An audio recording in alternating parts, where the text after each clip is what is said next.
On a winter morning in 2014, a woman walked through her friend's massive 2-story house in the beautiful ski town of Aspen, Colorado. She was there to see her friend, who had been away on a long vacation.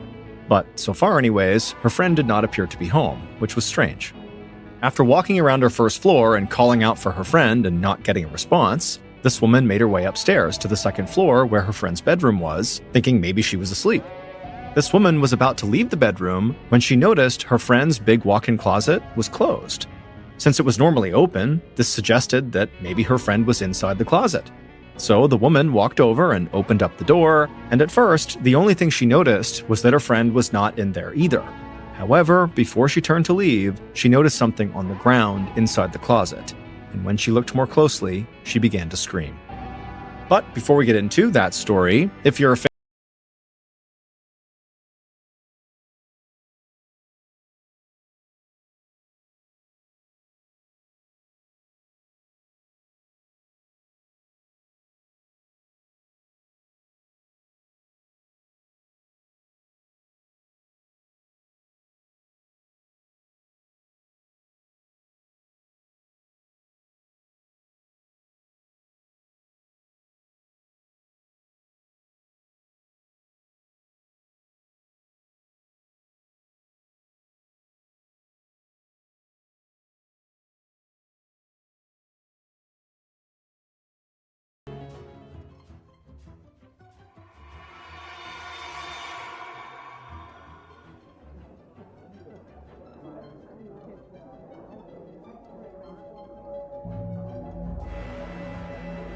On the evening of November 16, 2013, 57-year-old Nancy Pfister stood in front of a crowded room of party guests inside of her house in Aspen, Colorado. Nancy held up a bottle of expensive champagne and called out to get everyone's attention. Her guests turned and watched their host like she was a queen holding court. Nancy had blonde hair and blue eyes and looked like she could have been a model. She told the crowd that she was going to skip winter in the mountains of Colorado and head to the warm beaches of Australia, and she could not think of a better way to spend her last night in town than hanging out with all the people she loved. Nancy thanked everyone for coming, popped open the champagne, and told her guests to have fun. Music began to play, and the guests cheered, and then they all kind of began circulating through Nancy's massive house that sat on over 35 acres of land. And they could look out through these huge floor-to-ceiling windows to get an incredible view of Nancy's property that was covered in aspen trees and surrounded by the snow-capped Rocky Mountains. A lot of Nancy's friends were some of the wealthiest people in Aspen, which was known as one of the wealthiest cities in America, so this was saying something. But the view from Nancy's house was so spectacular, it still made all of her friends a bit jealous. Nancy poured herself a glass of champagne, took a sip, and looked out at everyone with a huge grin on her face. Hosting parties was one of her favorite things to do. In fact, over the decades, Nancy's parties had become sort of legendary. Nancy had inherited millions of dollars and part of the successful ski resort her parents had owned. So Nancy had always had money, and she had always played hostess to the rich and famous who vacationed in Aspen. She had also been briefly engaged to the actor Michael Douglas, she was still good friends with the very famous actor Jack Nicholson, and she'd even hung out with the Dalai Lama. She was also known to have regularly gotten drunk with Hunter S. Thompson, the very famous author of Fear and Loathing in Las Vegas, who had unfortunately taken his own life, actually not far from Aspen, back in 2005. Nancy walked through the large open front room of her house and began to mingle with some of her guests. But she had her eye on a particular couple that was sitting on the couch. Nancy waved to them, and their faces lit up. Dr. Trey Styler and his wife were in their 60s, but Trey had been dealing with some pretty serious health issues, so he actually looked 10 years older than he was. He often had trouble standing, and walking for long periods of time was a big challenge, but he still had a sharp mind and an amazing sense of humor, which is actually why Nancy liked him so much. She thought he was really funny. Nancy walked over to Trey and his wife, who also happened to be named Nancy, and she sat down next to them on the couch. And then she asked them how they were enjoying the party. They said they were having a great time, but admittedly, they were already plotting how to clean up the house afterwards, and Nancy smiled and laughed. When Nancy had made her plans to travel to Australia, the Stylers had been looking for a new home in the area, and when Nancy found out about it, she suggested they put that off and just rent her place while she was gone. And she actually said they could just move in right away if they wanted to. That way the house would feel more like a home when they were actually on their own.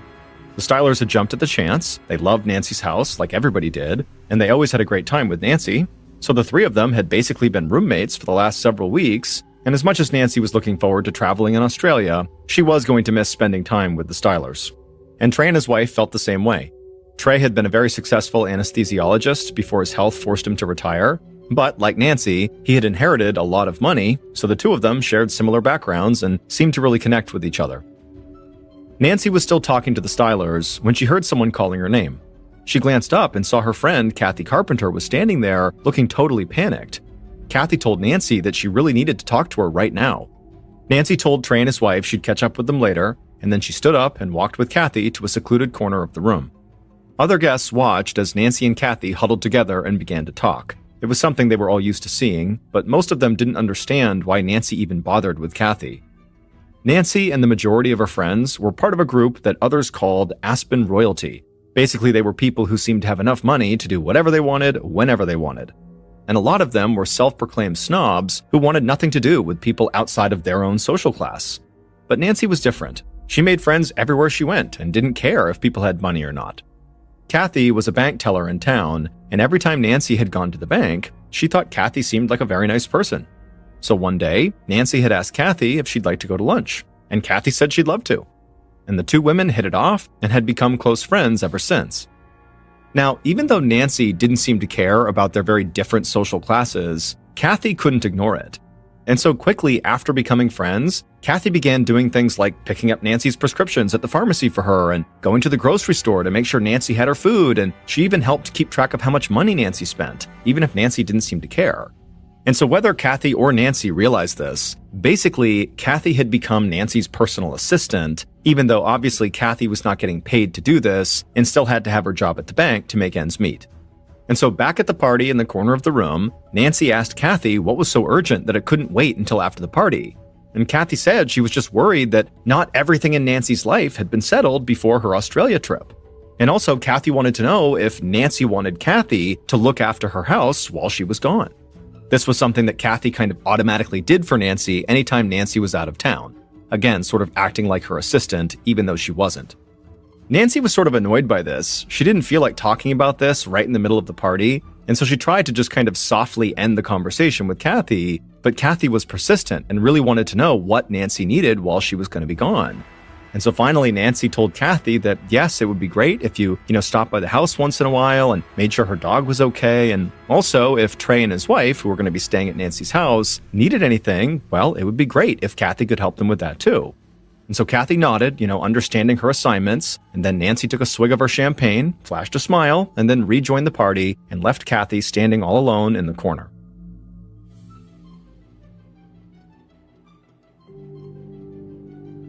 Three months later, on the morning of February 22nd, 2014, Kathy opened up Nancy's front door with her own key. She walked into the front room, and she found Dr. Trey Styler and his wife waiting for her. Trey sat in a wheelchair with a couple of suitcases at his side, and Nancy's dog was laying at his feet. Over the past few months, Trey's health problems had only gotten worse, and he was really struggling to walk a lot of the time. Kathy looked frazzled, like she often did, and she asked the Stylers if they had everything and if they were ready to go. A few days earlier, Nancy had emailed Kathy to say she was coming home from Australia. When Nancy had left, she actually had not set a return date, at least not officially, but now this email served as letting people know she was coming back home. And so Kathy wanted to make sure everything in the house was perfect for Nancy when she got home, and that meant making sure Nancy had the house to herself. So Kathy had informed the Stylers that they needed to get out of the house and take all their belongings with them so she could straighten up before Nancy got there. In the front room, Trey leaned down, grabbed one of the suitcases, and put it on his lap. Trey's wife grabbed the other suitcase and told Kathy they were ready to go. But she said they were leaving a few things behind that they would want to come back to get. Kathy suddenly was panicked and said they really needed to make sure everything was out of the house. But in a calm, steady voice, Trey told her that everything was fine. He reminded Kathy that they had been paying rent on the house. They were not just guests here. They didn't want to cause any problems, but they were sure Nancy would be okay with having some of their things still in the house just for a few more days. Then Trey pushed himself through the room towards the front door, and his wife and Kathy followed. They made it outside, and right away Trey began to shiver. The sun was shining, but there was snow on the ground, and it was only about 25 degrees Fahrenheit, so right below freezing. Trey had also lost quite a bit of weight recently, which contributed to him feeling cold. His wife helped him into Kathy's car and then put his wheelchair and their suitcases in the trunk. Then Kathy hopped in the driver's seat and drove the couple a few miles away to the hotel where they were going to stay until their new house was ready. and then after dropping the couple off, Kathy headed back to Nancy's. That evening, Kathy drove to the airport with Nancy's dog in the back seat. She knew Nancy would be thrilled to see him as soon as she landed. A little later, after flying for almost 24 hours and experiencing a massive 16-hour time change, Nancy finally stepped off the plane in Colorado. She somehow felt exhausted, but also completely wired, and she really had no idea what day it was. Kathy met Nancy at the baggage claim and helped her get everything over to the car. Nancy climbed into the back seat, and her dog jumped on her and licked her face. Nancy was glad to be back. When they got back to Nancy's house that evening, even though Nancy was dealing with major jet lag and felt totally exhausted, no matter what she tried, she couldn't fall asleep. So Kathy just stayed with her that night to make sure she really was okay and that if she needed anything, she would go get it. And then for the next 36 hours, Nancy just really couldn't quite fall asleep, and so she was just totally exhausted and miserable. But then finally, on the morning of February 24th, so a day and a half after Nancy got home, she just totally crashed. Kathy stayed in the bedroom with Nancy for a bit, but when it was clear Nancy really had fallen asleep and was not going to wake up anytime soon, Kathy went down to the kitchen, and she made sure Nancy's dog had plenty of food and water, and then she found a piece of paper and a marker, and she made a do not disturb sign. Kathy knew that secretly, Nancy hated being woken up before she was ready, and so she did not want anybody to disturb Nancy. And so Kathy walked outside, and she taped the sign to the front door. Then she got into her own car and drove back to her own apartment. On the morning of February 26th, so 2 days after Kathy left Nancy's house when Nancy had finally fallen asleep, Trey and his wife came back to Nancy's house to get the rest of their stuff. They saw the do not disturb sign that was on the door, and they assumed Nancy had to be sleeping, but they still wanted to get their things, and they also really wanted to talk with Nancy to make sure everything was okay with the house. So Trey's wife used her key and they opened the door, and the second they went inside, they were hit with this horrible smell. Trey covered his mouth and nose and wanted to go back outside, but his wife said she heard something and she rushed to the kitchen. There, she saw Nancy's dog pacing back and forth and squealing. His food and water bowls were empty, and he had used the kitchen floor like a bathroom. Trey's wife looked at the scene completely confused. Nancy could be flighty sometimes and leave town almost on a whim, but she loved her dog and always made sure he was well taken care of anytime she was gone. But Trey's wife told herself, maybe Nancy hadn't heard the dog squealing because she was in a really deep sleep, still worn out from her trip. So she went upstairs, walked down the hall to Nancy's bedroom, opened the door, and went inside. And when she did, she felt even more confused about the whole situation. Because Nancy wasn't in there. And it looked like her bed had been totally stripped, like Nancy had gone to do a load of laundry and never came back or something. Trey's wife immediately headed right back downstairs and found her husband still waiting by the door, and she told him what she saw. So Trey's wife called Kathy at the bank where she was working and filled her in. When Kathy heard what was going on, she said this all sounded really strange because Nancy had been sleeping when she left the house, and Kathy had made sure the dog had plenty of food and water. So did this mean Nancy hadn't checked on the dog in over 2 days? Trey's wife said she would clean it all up, take the dog out, and make sure he was okay and fed before she left, but she was worried about Nancy. Kathy said she felt the same way. So she hung up and called Nancy, but it went straight to voicemail. So she sent Nancy several text messages and also an email.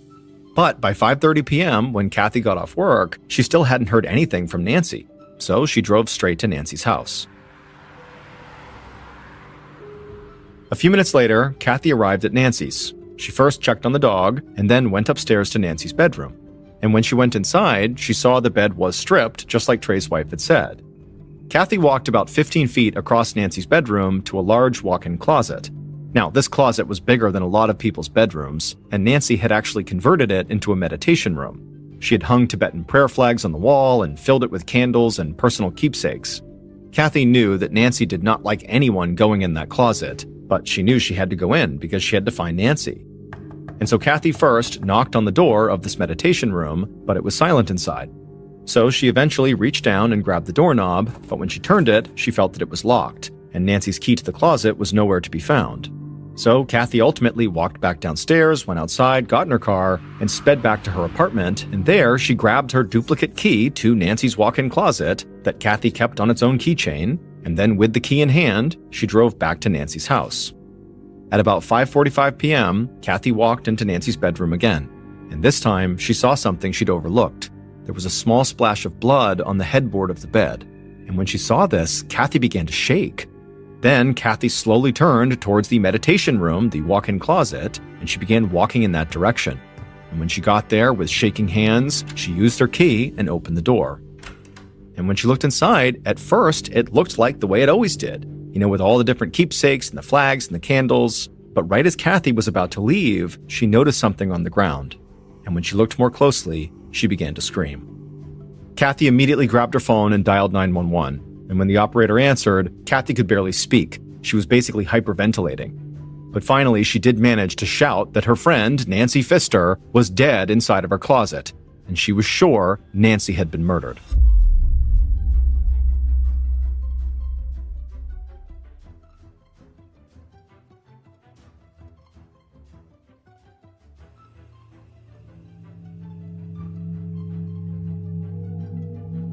Kathy's 911 call took the Pitkin County Sheriff's Department by complete surprise. Crime was rare in Aspen, Colorado, and there hadn't been a murder in town in over a decade. And on top of that, almost everybody in the area knew who Nancy Pfister was. She was basically a celebrity in Aspen.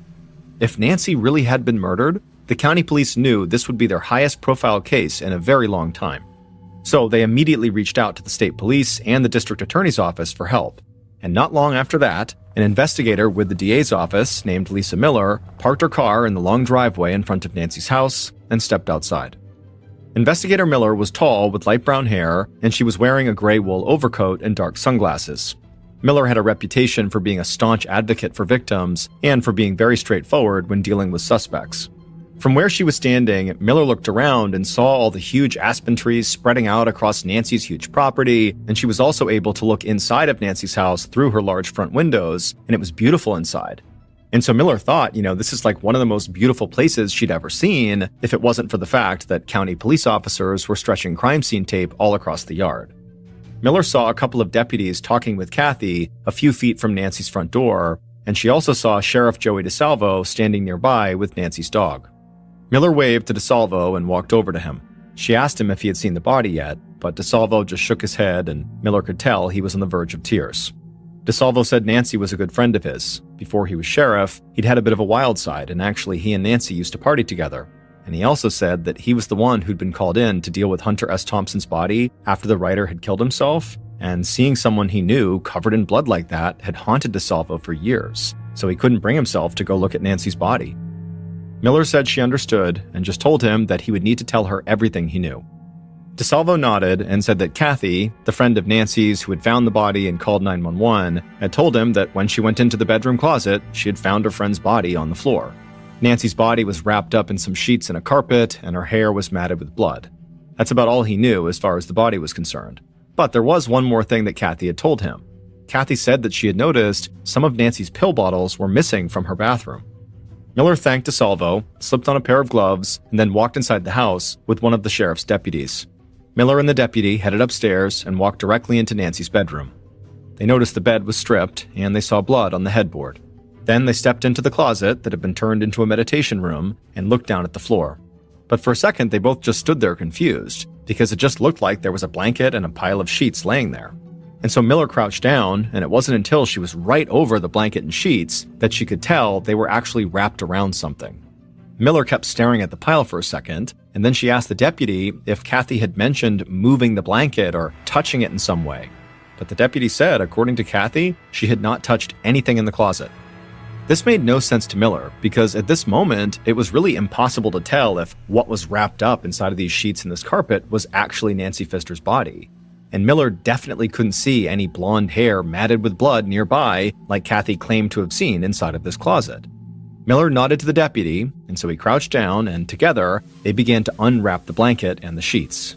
And as they did, they heard a strange sound, like the sheets were rubbing against something plastic. And then finally, once they had unspooled the bedding, they tossed it aside, and what they were left with was blood-stained trash bags wrapped around a dead body. Miller began to remove the trash bag covering the victim's head, and this is when she saw blonde hair matted with blood, just like Kathy had said. Miller finally pulled the trash bag all the way away, revealing the victim's face, and immediately the deputy lowered his head and told Miller that that was definitely Nancy Pfister. Miller wanted to wait for the state forensics team to arrive before handling the body anymore, So she and the deputy stepped out of the closet and began to search the rest of the house. But during the search, Miller didn't find any signs of forced entry or of a robbery. I mean, expensive paintings still hung on the wall, and Nancy's electronics and computer were plainly visible but looked untouched. And so Miller headed back outside into the cold winter air, and she saw Kathy, so she walked over to her and introduced herself, and she told Kathy they would need to talk at length at some point. But for now, Miller said she only had one question. Had Kathy touched the blanket or the sheets on the floor inside of that closet? Kathy shook her head and said no. She said she really had not touched anything in the closet, and as soon as she saw her friend's body on the floor, she called 911. And so Miller thanked her and went back inside of Nancy's house. Not long after Miller's initial sweep of the house, state forensics officers arrived on the scene. They followed Miller to Nancy's bedroom and began searching for prints, and they also took a sample from the blood spatter on the headboard. Then they flipped over the mattress and found several large bloodstains on it. After that, the officers went into the closet and began to do a thorough search of the body. All the while, Miller kept looking back and forth between the closet and the bed. The bloodstains on the headboard and the mattress made it seem like Nancy had been attacked in bed and then dragged, 15 feet or so across the room to the closet. The killer had also flipped the mattress over to try to hide the bloodstains and then clearly wrapped the body up in bedding and trash bags. And this was not an easy task. Just moving Nancy's body around would have been heavy and cumbersome, and there were so many steps the killer had to complete before leaving the house. And so as a result, Miller knew the killer would have needed a lot of time after killing Nancy, and also a lot of strength to pull this off. Or the killer would have needed a partner. And so Miller thanked the forensics officers and headed back downstairs, and she was still taking in everything she'd seen and heard, but at this point, she was sure about one thing. Kathy had lied to the police, because Nancy's body was not visible inside of the closet. And so if Kathy said she had seen her friend's blonde hair matted with blood, that meant either she did move the blankets and the carpet, and that's how she saw it, and then covered it back up, or Kathy just knew Nancy's hair was matted with blood because Kathy had killed her or had assisted in killing her.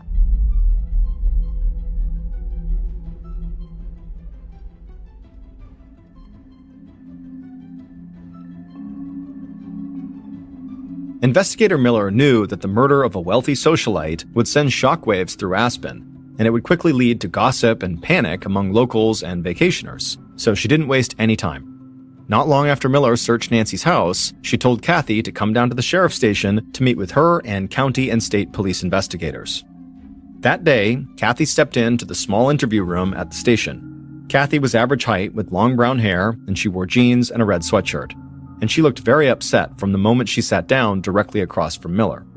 Miller spoke calmly and quietly. She thanked Kathy for coming in and then asked her to walk them through all the details of what happened when she went inside of Nancy's house, all the way through to calling 911. Kathy said when she'd gone to Nancy's the first time, she noticed some of Nancy's pill bottles were missing, and she also noticed the closet door, the meditation room, was locked. And then when she went looking for the key to that closet that she knew Nancy always kept in her bedroom, she found it was gone. And so this was all very strange. And so that's what led Kathy to go back to her place, get her own key to the closet, and rush back to Nancy's house. Then suddenly, Kathy's voice trailed off, and she began wailing and heaving and struggling to breathe. The investigators worried she was hyperventilating, like she had during her 911 call. But despite Kathy's hysterics, Miller noticed something about Kathy that was very strange. Even though Kathy was visibly sobbing, Miller couldn't see any tears. Miller did not like to judge how people grieved, but she had seen suspects act like this before. And they often used these huge displays of emotion to try to cover up their own guilt, or to at least avoid answering questions. Finally, when Kathy calmed down, Miller immediately began asking questions. She asked Kathy again if she had touched the bedding or Nancy's body when she went into the closet. Miller wanted to give Kathy a chance to change the story that she'd told her at the house. But Kathy said she had not touched Nancy. When she was in the closet, she had just looked at the floor, saw her friend's bloody hair, and immediately knew Nancy was dead. At this point, Miller sat up straight in her chair. Her height could make her intimidating, but her demeanor always remained totally calm. Miller thought there was a good chance Kathy was lying, but there was also a chance Kathy had been so upset that she really didn't remember everything that happened. People in shock can forget things, so maybe Kathy had partially uncovered Nancy's body, covered it back up, and then sort of blocked it out of her mind. Another deputy in the room pushed the interview forward and asked Kathy if she resented Nancy for her money. Was she angry that she had to run around doing errands for Nancy while never getting paid a dime for it? But Kathy shook her head. She said it wasn't like that. She and Nancy were extremely close and they loved each other. And something about the way Kathy said that struck Miller as strange. She couldn't be sure, but this woman seemed like more than just a broken-hearted friend. So Miller leaned in and asked Kathy if she and Nancy were actually lovers. Kathy looked very surprised by this question, but she took a deep breath and looked very calm for the first time in the interview, and then she said that she and Nancy had been intimate, but only one time, and that it didn't matter. They were just friends who cared about each other. Kathy insisted that she was not some kind of jealous girlfriend and that she had nothing to do with Nancy's murder. Miller didn't show any sort of reaction on her face. She had no idea if Kathy was actually telling the truth about being intimate with Nancy only once, but she thought that if it was true, certainly once could have been enough to complicate the relationship. And so after a tense silence, Miller asked if Kathy could think of anyone who might have wanted to hurt her friend. Kathy sat there silent. An angry look came across her face, and then she nodded. She said she had a pretty good idea of who wanted to kill Nancy. It was Dr. Trey Styler and his wife. After the interview with Kathy, investigator Miller thought that Kathy was either directly involved with the murder or just knew more than she was letting on. Kathy had easy access to Nancy's house and a key to the walk-in closet where Nancy had been found. Kathy also had a sexual relationship with Nancy at least one time, and she seemed to know details about the body that only the killer would know. But all the evidence pointing at Kathy was still circumstantial, so for the time, police let her go home. Soon after Kathy left, county officers located Trey and his wife at the hotel where they were staying, and they asked them to come to the station. When Trey walked into the interview room for his interview, Miller was taken aback by how frail this man looked.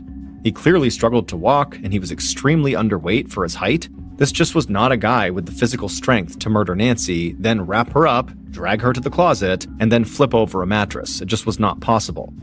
But Kathy, in her interview, really seemed to think that Trey and his wife were capable of killing Nancy and had wanted to kill Nancy, so Miller began by asking Trey about his relationship with Nancy and his time living alone inside of her house. Trey would admit that Nancy could be very difficult to deal with as a landlord. She was terrible at keeping records and often thought she was owed money that she had already been paid. But Trey had said that working with Kathy and Nancy's attorney had made things a lot easier, so any issues he might have had with renting the house always got worked out. When Trey's wife had her interview, she basically said the same thing as her husband. And even though she was not frail like her husband, investigators did not think this slight woman in her mid-60s could have physically carried out the murder on her own either. So by the time Trey and his wife left the station, investigators still believed that Kathy was the most likely suspect.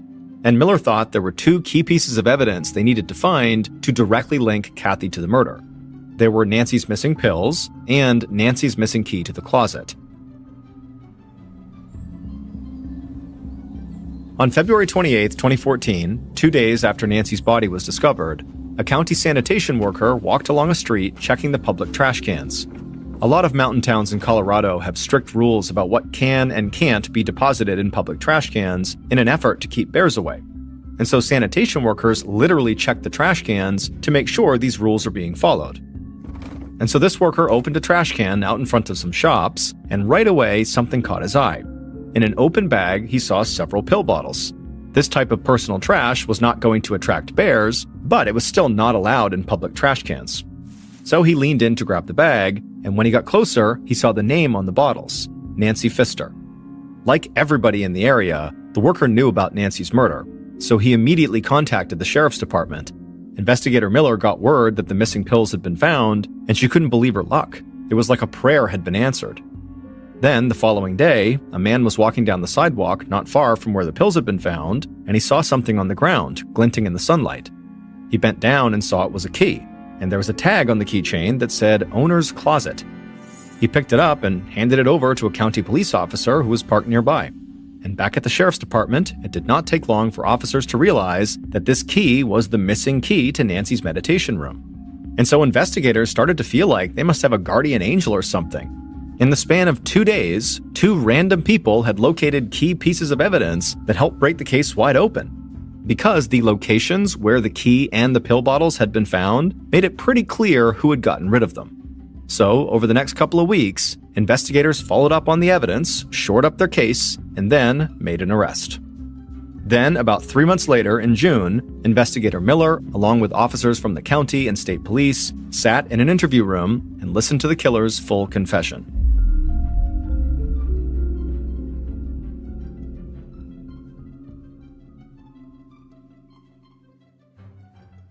Based on that confession, the following is a reconstruction of what investigators were told happened to Nancy Pfister on the night of February 24th, 2014.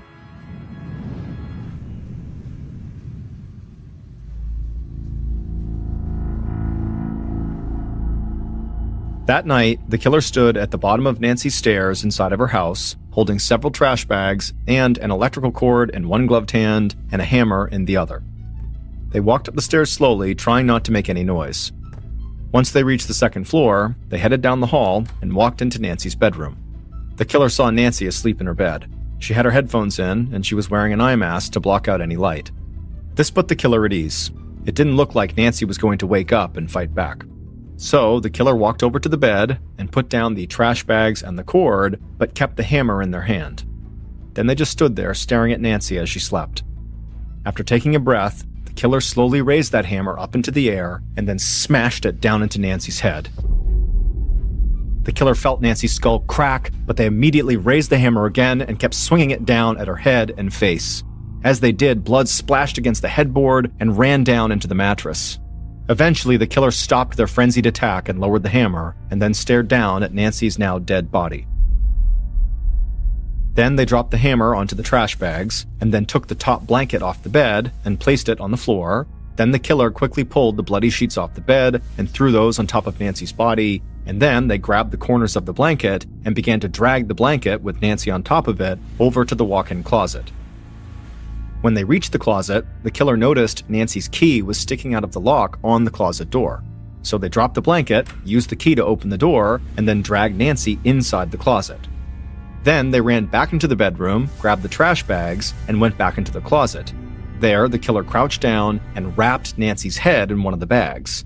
They cinched it tight around her neck using the electrical cord. Then they also wrapped up her torso and her legs with the other trash bags. Once they were satisfied, the killer also wrapped Nancy in her own bed sheets, as well as her own blanket, and then left her right in the middle of the closet. The killer stood up and looked down at the floor where Nancy was, and to them, it was barely even noticeable that a body was under all those layers. So they stepped out of the closet, closed and locked the door, and pocketed Nancy's key. Then they went back to Nancy's bed and flipped it over so the blood wouldn't show. Then the killer went into the bathroom and took a few pill bottles from the counter. They figured this might make it look like Nancy had just taken off for a few days. Finally, the killer headed downstairs, carrying the hammer and the pills in their hands, and as they exited the house, they could hear the sound of Nancy's dog barking in the kitchen. But they didn't care. They just rushed out to their car, hopped inside, and drove a few miles away to the hotel where they were staying. In the days following Nancy's murder, investigators came to believe that Kathy was involved, because it looked like she had lied, and because she knew details that she could not have seen without handling the body. But then, police received those two key pieces of missing evidence, Nancy's pill bottles and her closet key, and they were both found right near the hotel where Trey and his wife were staying. And when investigators followed up with them, they discovered that Trey and his wife's relationship with Nancy had actually totally fallen apart while Nancy was in Australia. Nancy was not just absent-minded when it came to getting her rent like Trey had suggested. Instead, she was aggressive and kind of a bully. She wanted the Stylers to pay several months' rent, which was over $13,000, in cash all at once. But Trey insisted that was not what they had agreed to, and his medical bills were draining his savings, so paying that all at once really was not an option. Over the course of Nancy's trip, both parties got their attorneys involved and started accusing the others of trying to rip them off. So by the time Nancy finally flew back to Colorado, Trey and his wife had made it clear they were very, very angry at her. In fact, they had told Kathy on several occasions that they wished Nancy was dead.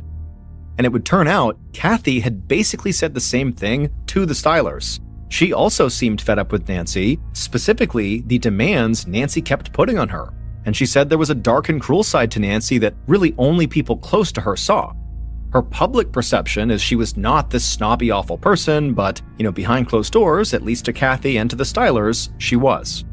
When investigators learned all of this, they no longer believed Trey and his wife were innocent, But they also didn't believe that this couple was physically capable of committing this murder without help. So investigators became convinced that the Stylers and Kathy had killed Nancy together. And in March of 2014, police arrested Trey, his wife, and Kathy. But then in June, when all three suspects were behind bars, investigator Miller sat and listened to a full confession. But that confession only came from Trey. He claimed he had planned and carried out the murder all by himself. His wife and Kathy had nothing to do with it. In fact, Trey explained that he'd experienced this insane jolt of adrenaline on the night of the murder, something he had never felt before that made it feel like he had no health problems. And so he said that was how he was able to kill Nancy with a hammer, drag her body to the closet, and wrap her up in blankets, sheets, and trash bags. And so based on Trey's confession, his wife and Kathy were eventually released from jail. Trey was ultimately sentenced to 20 years in prison, but in 2015, he hanged himself in his cell. After Trey's death, his wife received a $1 million life insurance payout, and she would go on to write a book about Nancy Pfister's murder. To this day, some people involved in this investigation do not believe Trey Styler acted alone, that basically he confessed in order to protect Kathy and his wife.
At around 9 a.m. on March 6, 1963, a woman living in a nice neighborhood in Minnesota heard her doorbell ring. So she got up from her seat at the kitchen and began walking toward the door. But before she got there, the doorbell rang again. Ruth was immediately annoyed because she was thinking it had to be some salesman being really pushy, but nonetheless, she hustled to the door and she opened it up, and immediately she could tell this was no salesman. This was an emergency. Minutes later, police were swarming the neighborhood, guns drawn. But before we get into that story, if you're a fan of the strange, dark, and mysterious delivered in story format, then you've come to the right podcast because that's all we do, and we upload twice a week, once on Monday and once on Thursday. So if that's of interest to you, please offer to make the Amazon Music follow button a peanut butter and jelly sandwich.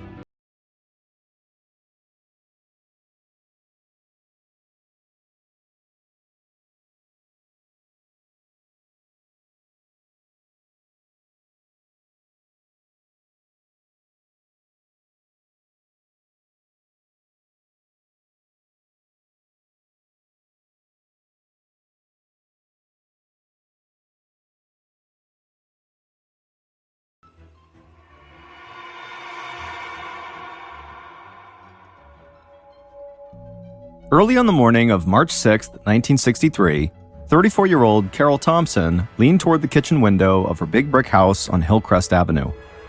In Minnesota, winters were long and cold, and Carol knew the snow she saw falling over the backyard wasn't heavy enough to mean that school would be canceled that day. But before Carol turned her attention back to the counter, where she was getting lunches packed for her 4 kids, she closed her eyes and thought about the trip she'd just taken a few months ago to the Minnesota Museum of American Art. The scene outside reminded her of one of the paintings she'd seen there, and a second later, all Carol wanted was to be back at that museum, not just looking at the painting, but also standing next to the man who had taken her there. Absent-mindedly, Carol began twisting the gold wedding band on her left ring finger.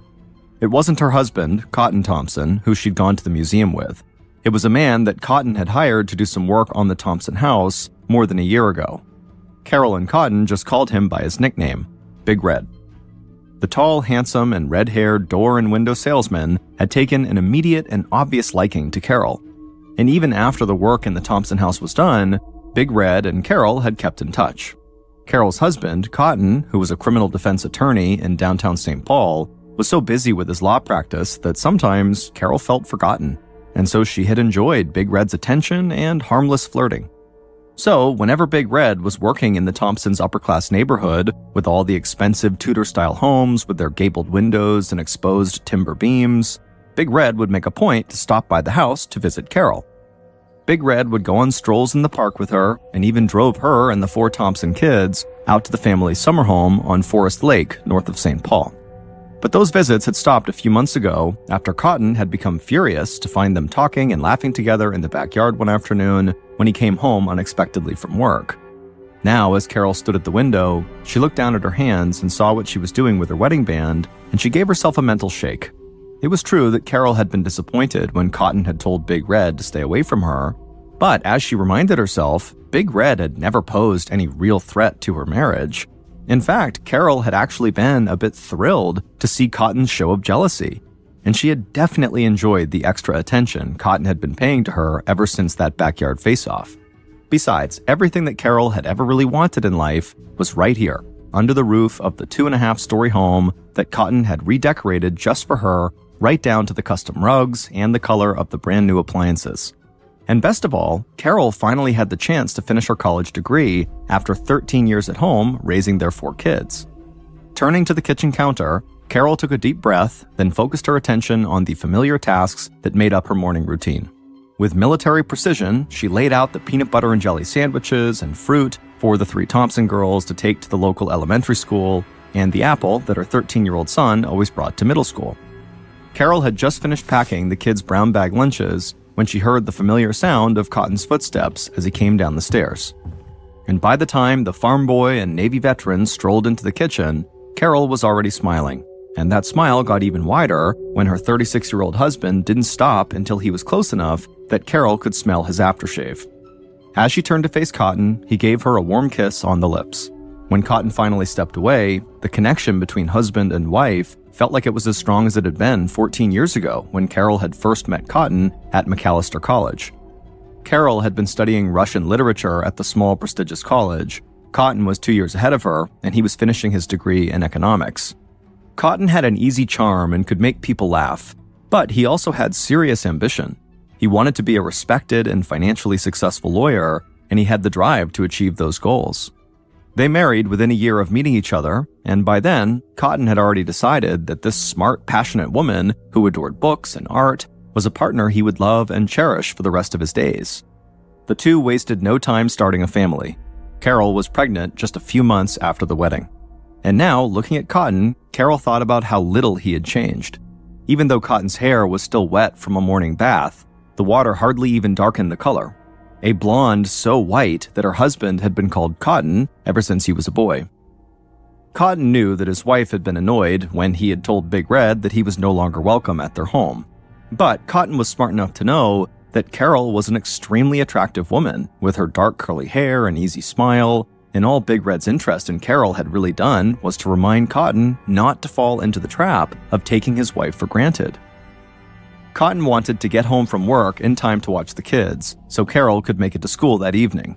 Cotton had a late meeting that day that could delay him, but he promised Carol he'd move it if he had to. He hated when she had to miss a class because of him. And also, there was another reason Cotton didn't want to stay late at work tonight. He was nervous to leave Carol home alone.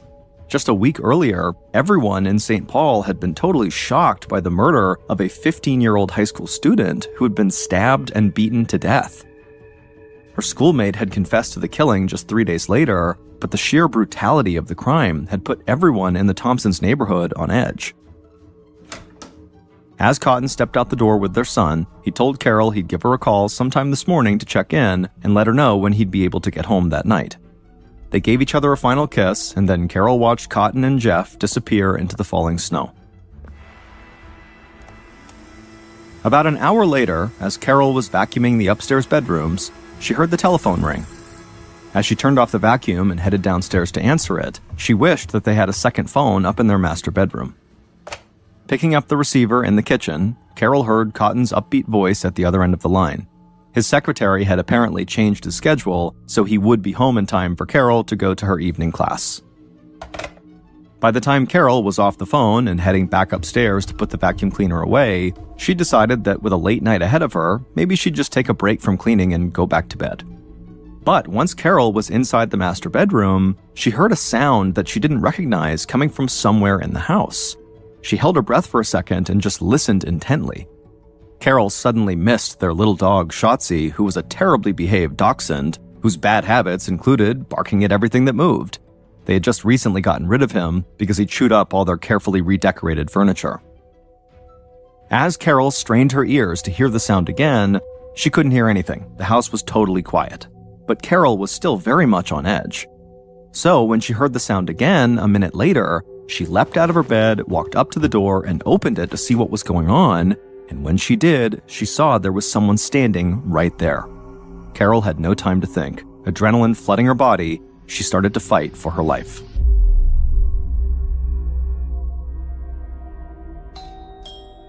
"10 minutes later, just after 9 a.m., 3 houses east of the Thompson house, the bell rang. Ruth Nelson left her breakfast nook to answer the door. But before she got there, the bell rang again. So Ruth hustled the last few steps and opened the door, expecting to chew out a salesman for being so pushy. But instead, she saw a woman standing there, barefoot and dressed only in a blood-soaked blue bathrobe. Blood was streaming from cuts on her scalp and face. It took Ruth a moment to recognize that this was her neighbor and friend, Carol Thompson. Carol, as she looked at Ruth, she grabbed at her throat, and Ruth noticed there was something metal protruding from it. And then, in a hoarse voice, barely above a whisper, Carol begged Ruth for help. Ruth and her husband quickly helped Carol into their home, and Ruth asked Carol over and over again, "Who did this to you?" And Carol just looked at her friend and forced out a few words. She said, quote, "A man came to my house." And then Carol collapsed on the rug.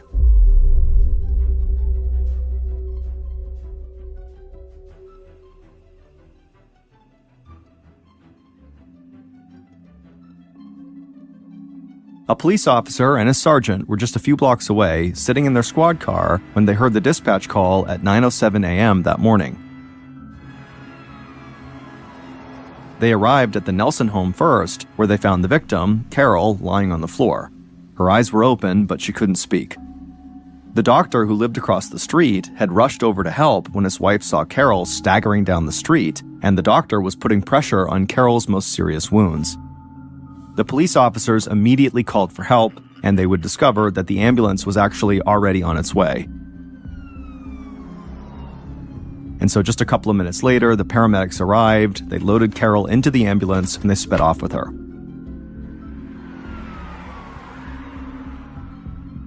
Meanwhile, Ruth's adult son, who was close to Cotton's age and had known him for years, volunteered to make the difficult call to Cotton's law office. He walked slowly to the phone, took a deep breath, and then dialed. When he got Cotton on the line, he would tell him that his wife had been in some sort of accident and was now being taken to nearby Anchor Hospital.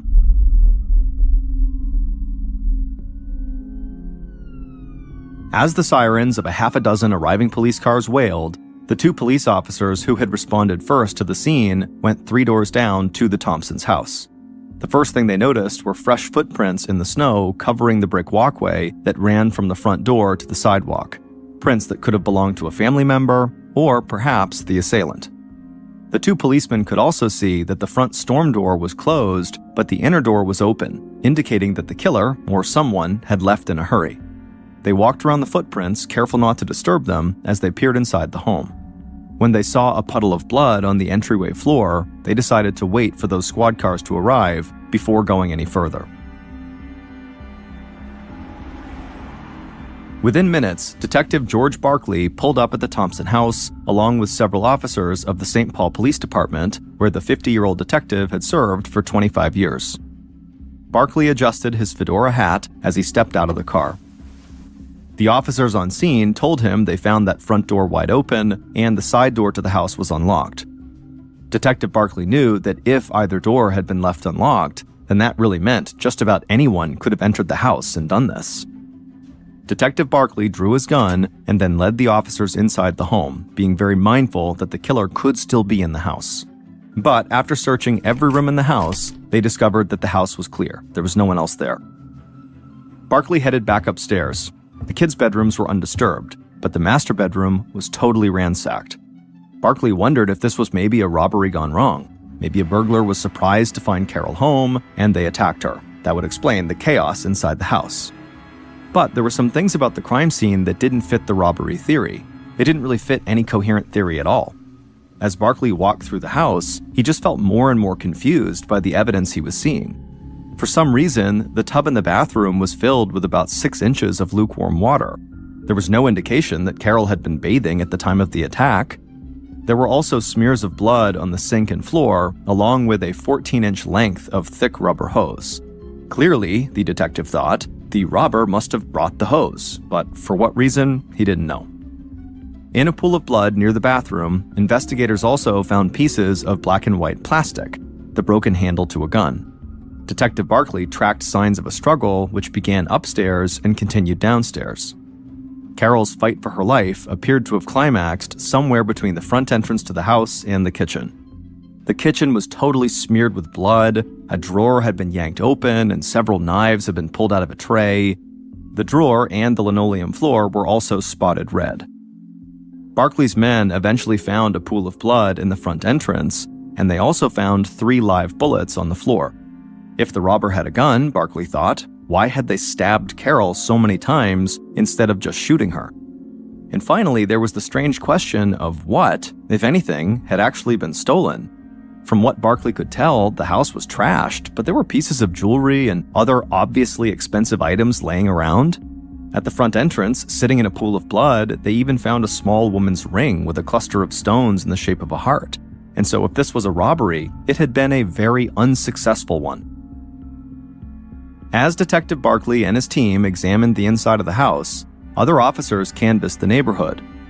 For everyone else on the block, it had been a totally normal Wednesday morning, with people beginning their commutes to work and getting their kids off to school. But when police spoke to all the neighbors, nobody had seen anything out of the ordinary. Carol's next-door neighbor had called Carol at 9 a.m., just about the time that Carol was getting attacked. When Carol didn't answer the phone, the neighbor actually peered into her bedroom window to see if she was home, but the neighbor said she didn't see anything out of the ordinary. Whoever attacked Carol had clearly managed to do it without attracting any attention at all, which was hard to do in such a close-knit neighborhood. That suggested to the police that her assailant was not just a crazed person roaming the streets and breaking into homes at random. Whoever assaulted Carol was clearly smart and efficient enough to get away quickly and quietly. As long as they were free, the public could still be in danger.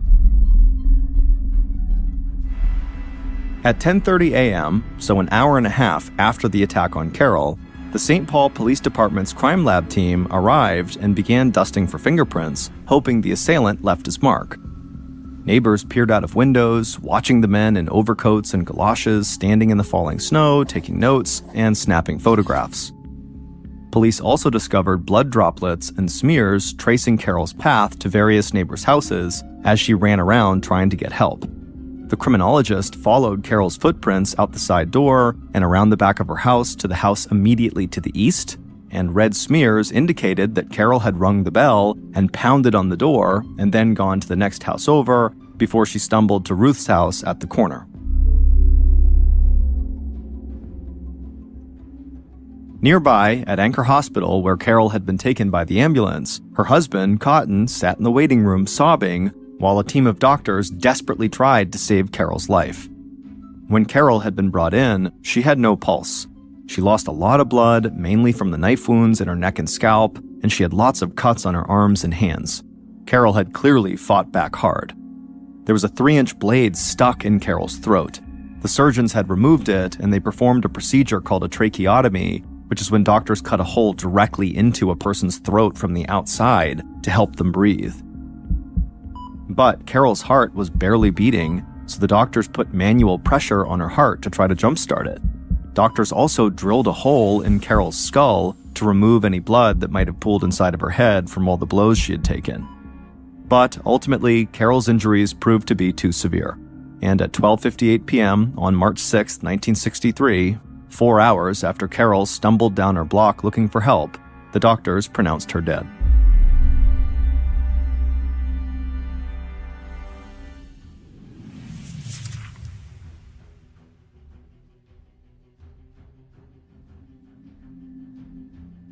The violent assault had now become a murder investigation for the St. Paul police, and homicides in this Midwestern city were very rare.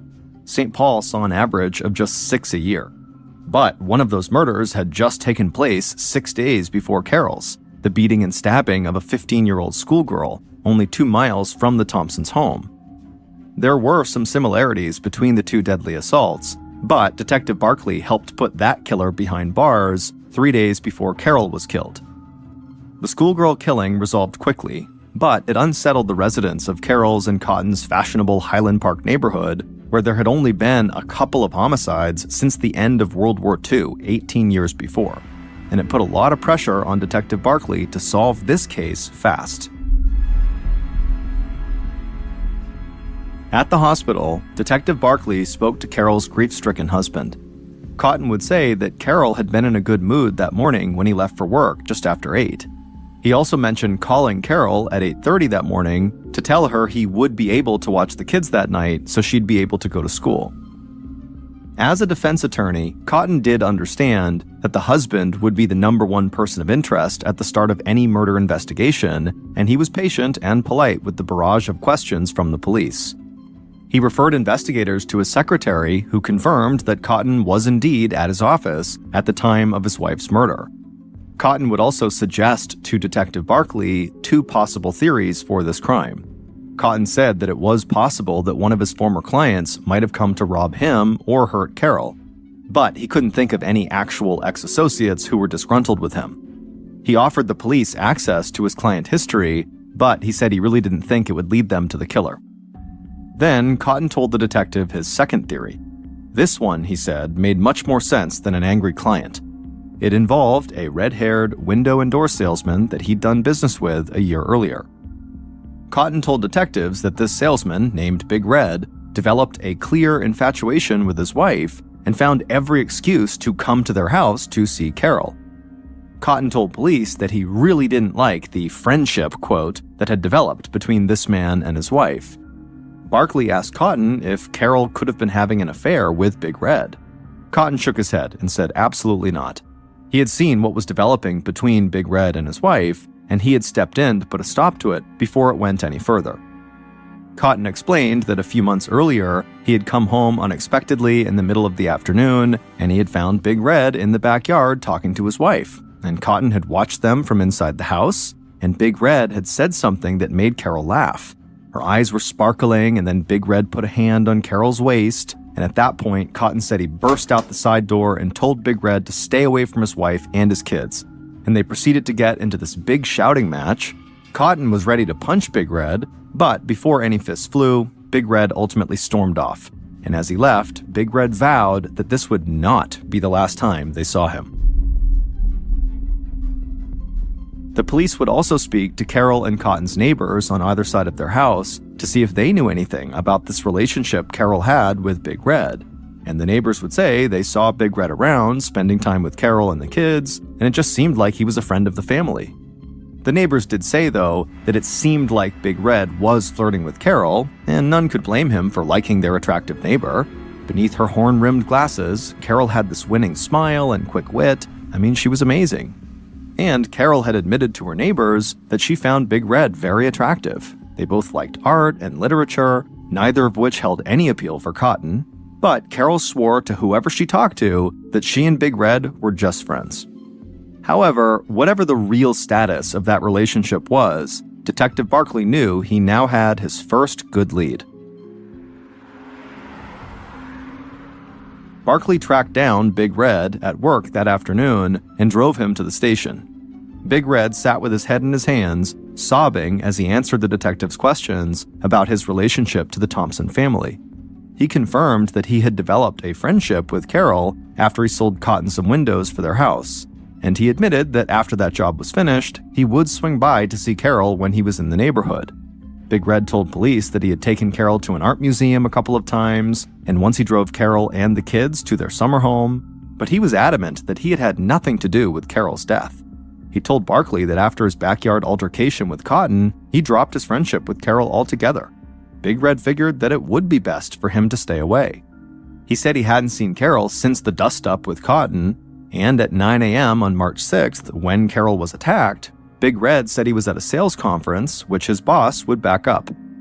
And so, this case was clearly not going to wrap up as fast as Detective Barkley hoped, and the police department was really starting to feel the heat.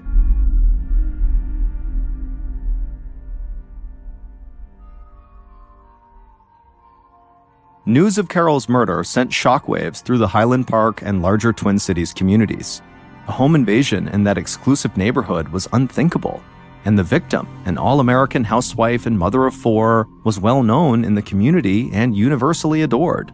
To imagine such a woman meeting such a brutal end shook people to the core, and the killer, whoever they were, was still out there. Nervous housewives peered out of their windows, refusing to answer the door for deliveries or door-to-door salesmen, and husbands began coming home early from work every night. In a town that rarely saw a locked door, chain locks were now flying off the shelves of hardware stores. Sporting goods stores ran out of shotgun shells and pistols and bullets. Public officials demanded results.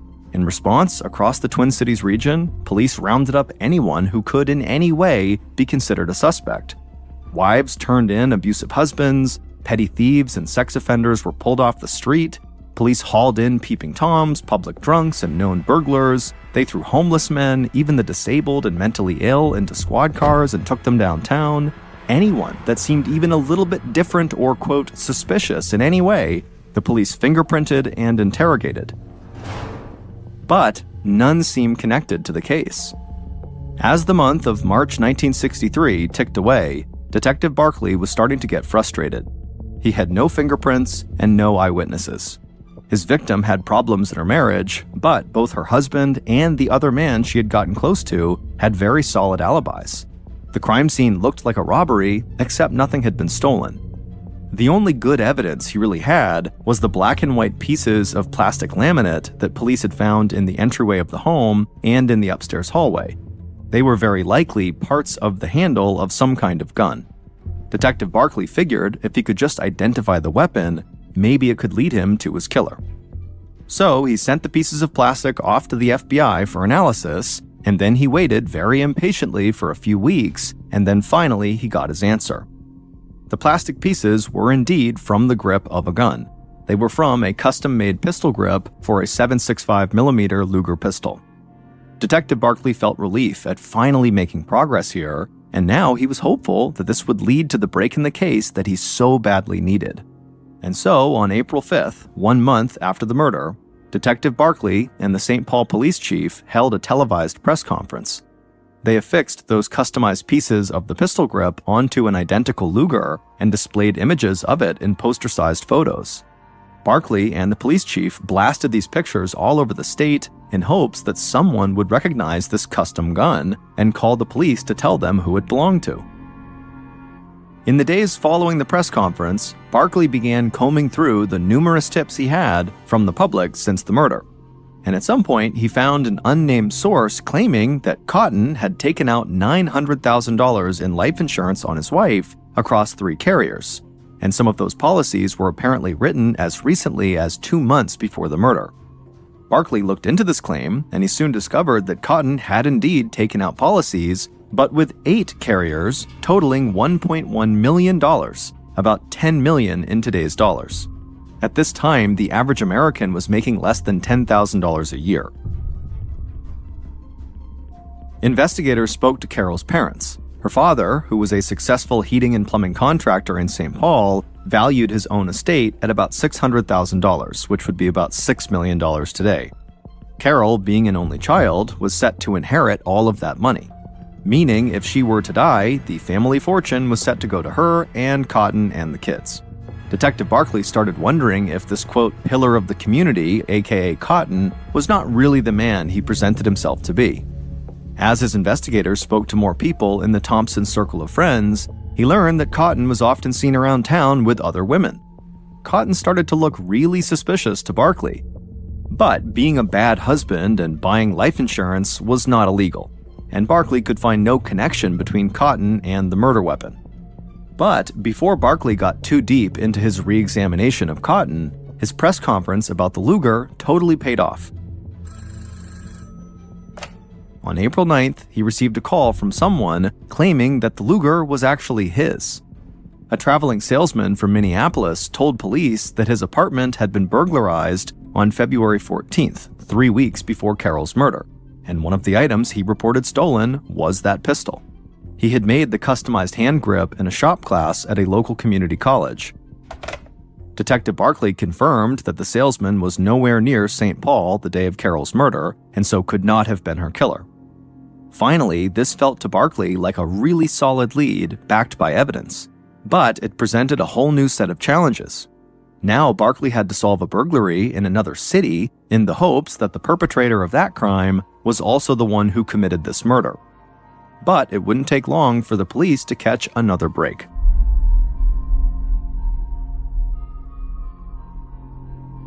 On April 17th, so 8 days after that salesman called to say that Luger was his, 2 masked men burst into a bar in St. Paul, they drew their guns, and demanded the bartender hand over the cash in his till. Then one of the robbers punched the bartender before taking the money and escaping with his accomplice. A few days later, St. Paul police arrested the 2 men on suspicion of burglary and assault. The tavern robbery was the latest of several robberies they had committed in the area. When police got the thieves into interview rooms in the jail, one of the robbers struck a deal with the county and started talking. He had information the police wanted. He knew all about that special Luger the cops were looking for. He and his buddy were the ones who actually stole it. The robber claimed that he had only had the Luger for a month. He told police that 2 weeks before Carol's murder, he had given the gun to a man that he and his accomplice knew. His name was Norman Mastrian. The cops knew Norman too. He was a former champion boxer whose life had gone totally south, and he'd had lots of scrapes with the law. In fact, he was actually a suspect in another murder, but detectives couldn't find enough evidence to charge him. Detective Barkley thought Norman was certainly capable of killing Carol. But the robber told police that Norman was not the last person he had seen with that Luger. The day before Carol got murdered, the robber watched Norman give it to someone else, a guy named Dick W.C. Anderson. And police did some digging, and they discovered that Dick was a Korean War veteran with a Purple Heart. And to get a Purple Heart, it means you got injured in combat. But Dick also had a drinking problem, and he had been through a bitter divorce, and he was now apparently a petty criminal, but it really didn't seem like he was a murderer. And Dick had absolutely no connections to the Thompsons, so why would he kill Carol? It felt like the more clues Detective Barkley and his team found, the more of a mystery this case became. Detective Barkley had no problem finding Norman Mastrian, the former champion boxer, but Dick Anderson, the last one to have the Luger, was another story. Dick had left town in a hurry after seeing Barkley's press conference about the Luger. Detective Barkley put out an all-points bulletin across the country with a description of Dick. It was a long shot, but on May 19th, it paid off. 1,700 miles from St. Paul, police in Phoenix, Arizona, entered a cheap motel on an unrelated matter, and they recognized the man who was checking out at the time as Dick Anderson. Police immediately extradited Dick back to Minnesota, and after 3 days in jail, Dick Anderson would confess to everything. And suddenly, all the loose ends and confusing, conflicting pieces of evidence made a terrible kind of sense. The story that Dick had to tell was far more shocking than anything Detective Barkley or any of his colleagues had imagined.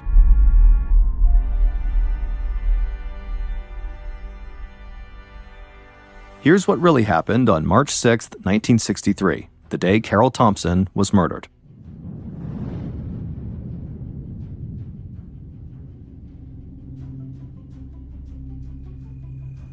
Before dawn, Dick Anderson slipped into the Thompson house through the unlocked side door while everyone in the house was asleep.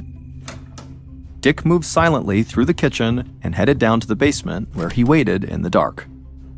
Now, what Dick was doing was not his typical line of work. However, he was broke, and the $3,000 that Norman Mastrian had offered him to do what he was going to do was a lot of money, and so he had agreed to do it. So Dick waited in the darkness of a stranger's basement, periodically glancing at the hand-drawn map he had been given of the home's layout. Dick had also fortified his courage with vodka and amphetamines, and so his heart was racing. The sun rose and Dick listened as just a few feet above his head in the kitchen, Carol got her family fed and out the door. About 20 minutes later, Carol answered the telephone. It was Cotton calling from the office, telling her he'd be home in time for Carol to go to class that evening. Meanwhile, in the basement, Dick grasped the 14-inch length of thick rubber tubing Norman had given him. Dick's plan was to slip into the kitchen and strike Carol on the back of the head with this rubber. He thought a clean blow would totally knock her out. Dick could hear Carol's voice, muffled through the floorboards, as she spoke to her husband. Dick carefully headed up the stairs until one of the wooden steps let out a loud squeak. He heard Carol's voice stop cold. Dick froze and waited to hear Carol resume her phone call. He realized that Carol would hear him coming if he continued up the stairs, so he revised his plan. He would wait in the basement until he was sure Carol had left the kitchen. Eventually, Dick would hear Carol vacuuming on the second floor for several minutes, and then right as he was about to go up, he heard the phone ring again. But this time, Carol did not come downstairs to answer it. She stayed upstairs and let it ring. And so at this point, Dick made his move. He ascended the last few basement steps, he padded through the empty kitchen and climbed the main stairs to the second floor. And as he did this, Carol heard him and she walked to her bedroom door right as he arrived in front of her bedroom door. And when Carol opened it up, she was totally startled to see this man she had never seen before standing in her house. But before she could scream, Dick told Carol that he was just here to rob her. He promised that if she did what she was told, she would get through this just fine. And so Carol did as she was told, and she laid down face first on the floor, at which point Dick struck her in the back of the head with that thick rubber hose, knocking her out. He then dragged Carol's unconscious body down the second floor landing, leaving her in front of the bathroom door for a moment. Then Dick looked into the bathroom and he saw water in the bathtub, just as Norman had told him to expect. But as Dick began dragging Carol into the bathroom, Carol woke up and immediately she began fighting back. Dick, in a panic, pulled out the Luger to shoot her, but the pistol wouldn't fire, and so he just began bashing the pistol into Carol's face. Blood flowed from Carol's forehead, but she just kept on fighting. Dick hit her again and again, hard enough to break off a piece of the gun's white and black plastic laminate grip. Carol eventually managed to separate herself from her attacker, and she scrambled down the stairs, tumbling into the entryway, and she tried to escape out the front door. But Dick caught up to her right as she was struggling to open up the chain latch, and he continued to bludgeon her over and over again with his now broken gun. Another piece of the handle would break off during this beating downstairs, and 3 live rounds would pop out of the gun. At this point, Dick was totally panicking, and he left Carol on the floor moaning in pain, and he ran into the kitchen. There, he rifled through a door and grabbed a 3-inch paring knife to finish Carol off. Dick descended on Carol in the hallway between the kitchen and front entrance and began stabbing her over and over. On the 50th blow, the knife got stuck in Carol's throat, and when Dick tried to pull it out again, the blades snapped off the handle. At this point, Carol finally stopped moving, and Dick climbed off her, marveling at her will to live. But now it was over, and Dick had things to do before getting out of there as fast as he could.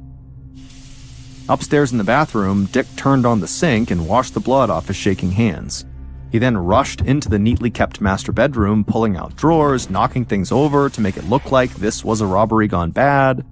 As Dick bounded down the stairs, he didn't notice that Carol was no longer where he had left her, in the short hallway that led to the kitchen.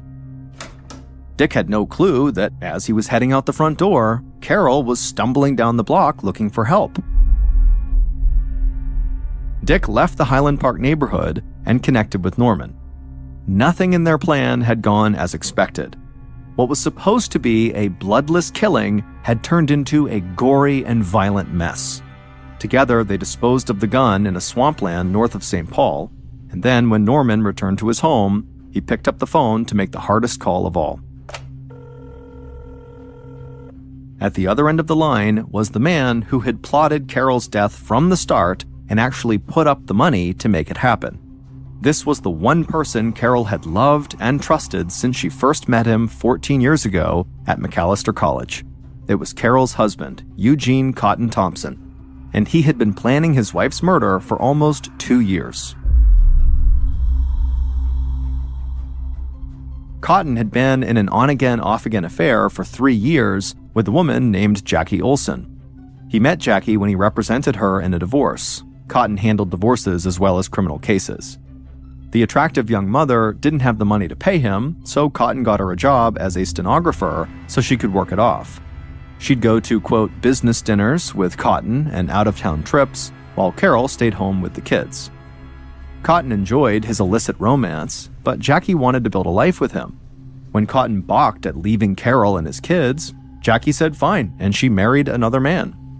But when Jackie's new relationship hit the rocks fast, Cotton made another play for her. He promised Jackie that they wouldn't have to worry about Carol anymore and they'd have plenty of money to live on for the rest of their lives. One of the clients that Cotton represented as a defense attorney was an old classmate from Macalester who had had several scrapes with the law, including being roped into an unrelated murder. This person was Norman Mastrian, and Norman didn't have to plan anything. Cotton had that all figured out. A month before the murder, Cotton got rid of the family dog who barked whenever anything came into the house. Cotton had removed the upstairs phone 2 days before the murder, telling Carol he would swap it out for a phone that fit the house's new color scheme. He planned to call Carol on the morning of the murder, which would ensure that she would go into the kitchen, where the only phone left in the house was located. It was here that Cotton planned for Norman to strike her with the rubber hose and knock her out, and then Norman was supposed to carry an unconscious Carol up the stairs to the bathroom where there would be water left in the tub. Cotton did not typically bathe before work, but on the day of the murder, he would. And he'd leave the stopper in the drain so Norman could fill Carol's lungs with the water. Cotton figured they could make it look like Carol slipped in the tub, hit her head, and then drowned in the bathwater. Knowing that the police would be looking at Cotton as their first suspect, he had had an airtight alibi. He'd be at work making phone calls with his secretary. Cotton planned to finger Big Red for the murder. But Cotton's plan unraveled in a few key places. First, Norman Mastrian, despite whatever crimes he had committed up to that point, he couldn't bring himself to actually kill a church-going mother of 4. So he had subcontracted out the actual killing and did not tell Cotton. Norman gave Dick Anderson the same marching orders Cotton had given him. But Dick wanted more than just a piece of rubber tubing with him when he entered the Thompson house, and so he asked Norman for a backup weapon in the form of a gun. Norman then turned to his 2 robber friends who gave him the customized Luger pistol they'd recently stolen when they burglarized an apartment, and Norman gave it to Dick. Cotton could never have anticipated that pieces of a gun he never planned on using during this attack would then lead police to the hitman, who would then confess everything he knew. Police arrested Cotton on June 20th, 1963, 2 months after Carol's murder. In November of 1963, just 8 months after the murder, a jury found Cotton Thompson guilty, and the judge sentenced him to life in prison. As for Norman Mastrian, the middleman for the hit, he was sentenced to 20 years in prison, all of which he served, and as for Dick Anderson, the man who actually killed Carol, he would spend almost 2 decades behind bars.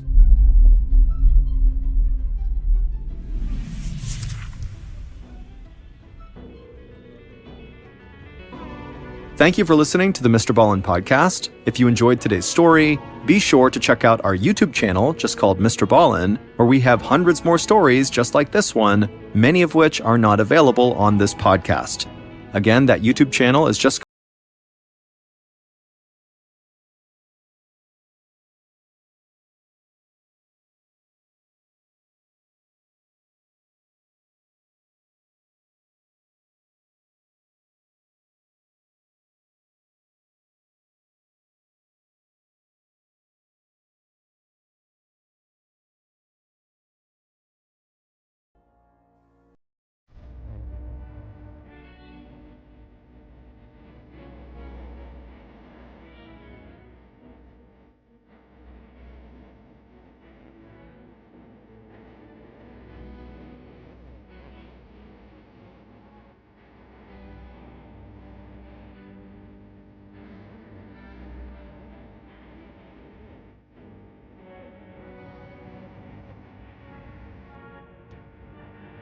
find herself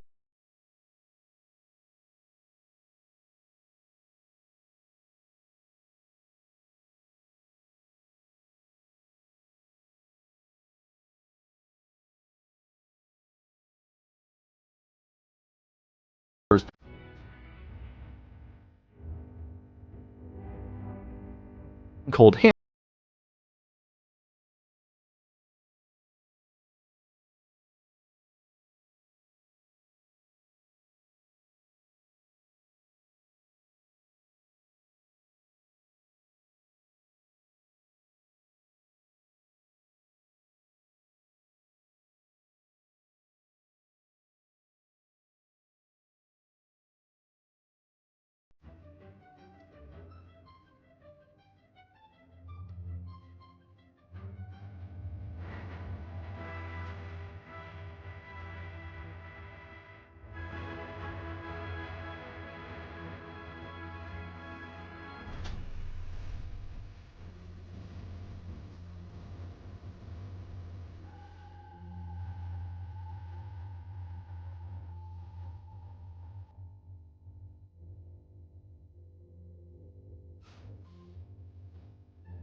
Yep.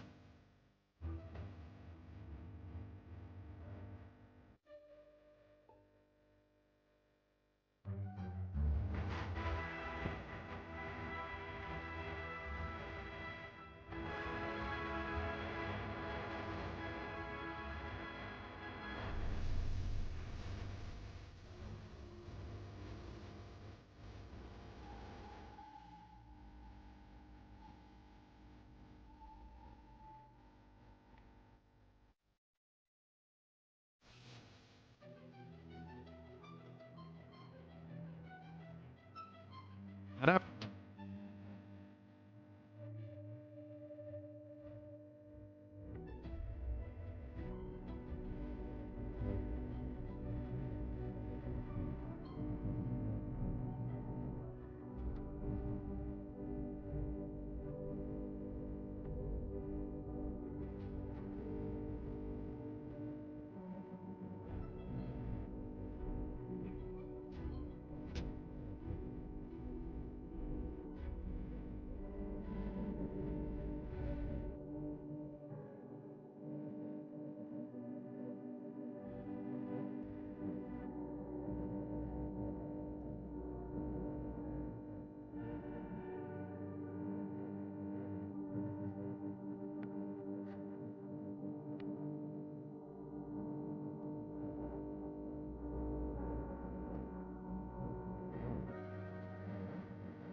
That night,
felt like he had.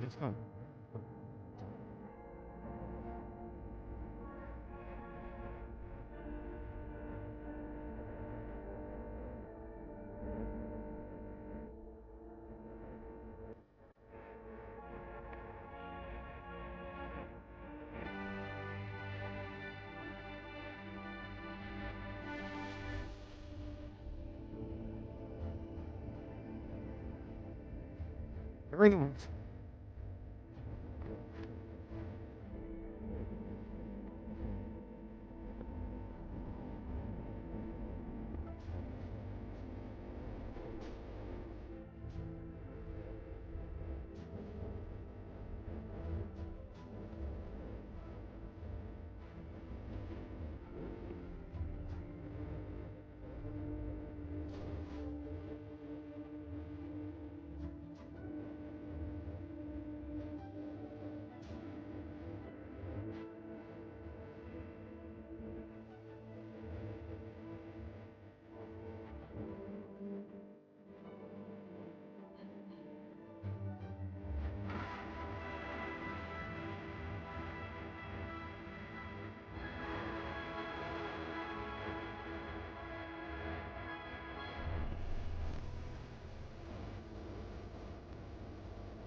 A quick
On a fall night in 1998, a woman walked into her kitchen after being out all day and tossed her keys onto the counter. She glanced over at her answering machine and saw there was a light blinking, which meant she had a message. She walked over and pressed the button, and as the message played, at first it just sounded like static noise, or maybe somebody breathing heavily into the receiver.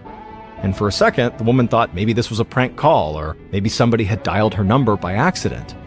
But then, right as she was about to turn off the message, she heard screaming and crying, and then it all just went silent, and the message ended. For a moment, the woman just stood there, shocked by what she had just heard. She tried calling the number back who had left this message, but it went straight to voicemail. And so out of fear that this message she had gotten was the sound of someone actually being hurt, the woman picked up the phone and called 911. But before we get into that story, if you're a fan of the strange, dark, and mysterious delivered in story format, then you come to the right podcast, because that's all we do, and we upload twice a week, once on Monday and once on Thursday. So, if that's of interest to you, please gift the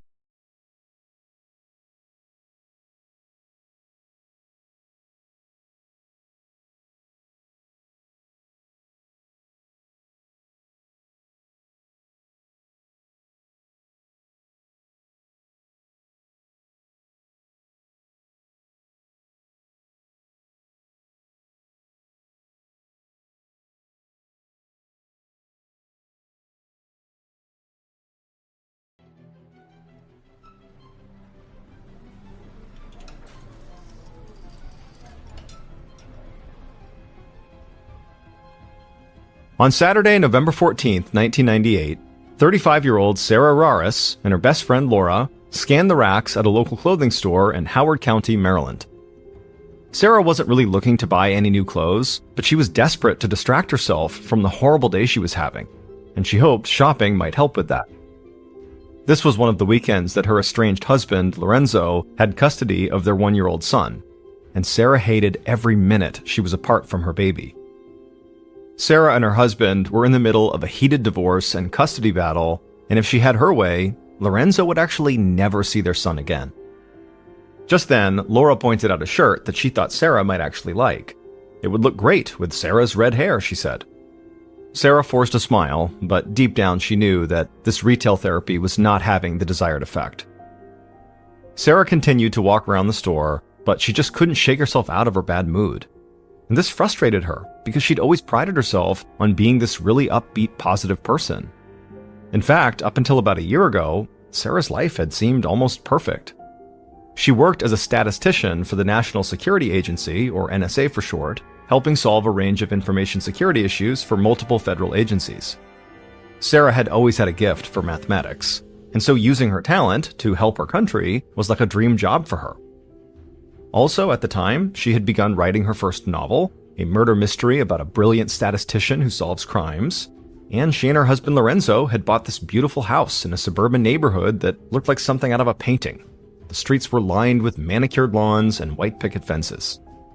And perhaps most importantly for Sarah, she had become a mother.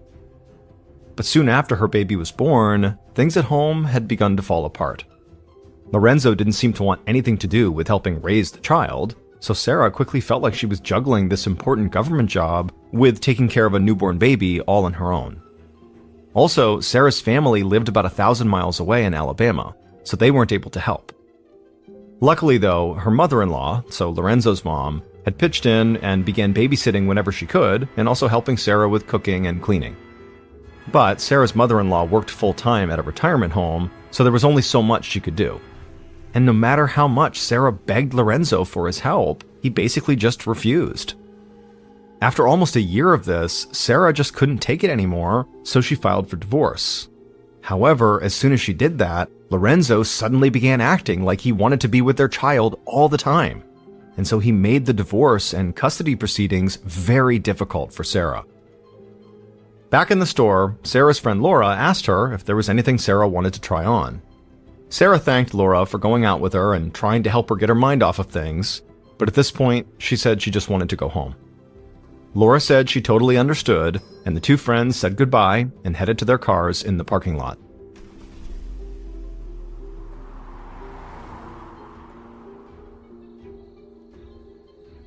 A little later that night, Sarah opened up a notebook and her laptop on a coffee table in her family room and began working on her mystery novel.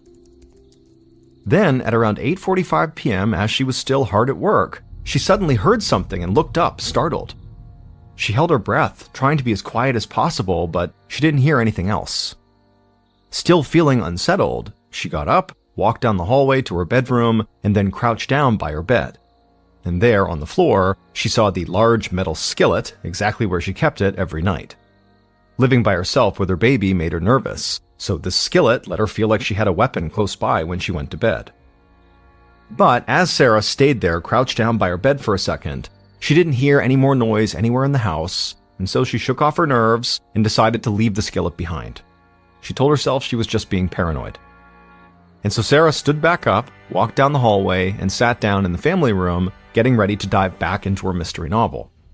However, just moments later, she heard the sound of shattering glass.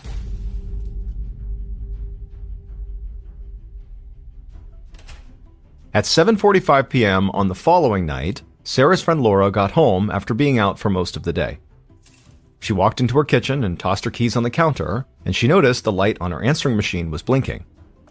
And so Laura picked up her phone, hit a button to play back the message, and the automated voice on the machine told her that this message had come in the previous night at 8:56 p.m. Laura figured she must have missed the call the night before and just not noticed she had this voicemail before she went out earlier. The voicemail began to play, and at first all Laura heard was static, and she thought maybe somebody had dialed accidentally and not left a message. but suddenly she heard heavy breathing and then screaming and crying, and then the message ended. Then the automated voice gave Laura the option to dial the number of that caller back. Laura just stood there for a second, completely freaked out by what she had just heard. She snapped out of it and hit that button to automatically return the call, and when she did, it went straight to Sarah's voicemail. Laura's hands started shaking. Now that she knew it was Sarah who had left this message, it was like the urgency went through the roof. And so she hung up and tried calling her friend right back, hoping maybe this time Sarah would pick up. But again, it just rung and went to voicemail. And so Laura hung up and immediately dialed 911.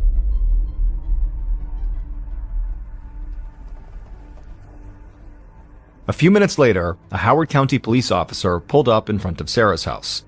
He'd been out on patrol nearby when he got the call to do a wellness check at this address. The officer got out of his car and walked towards the front door. It was dark out, but there were lights on inside the house and also out in front of the house. However, before the officer even got to the front door, he froze. He saw that one of the front windows of the house had been smashed in, and there was glass laying all over the ground under the windowsill.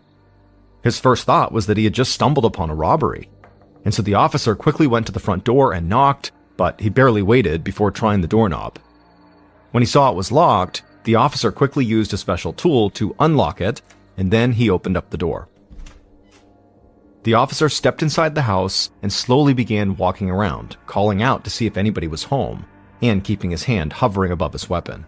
For all he knew, the robber might still be in the house and could be armed. The officer eventually made his way into the brightly lit family room, and when he did, he looked down at the floor, and as soon as he saw what was there, he turned and ran out of the house. He got to his cruiser, fumbled for his radio, and called for backup.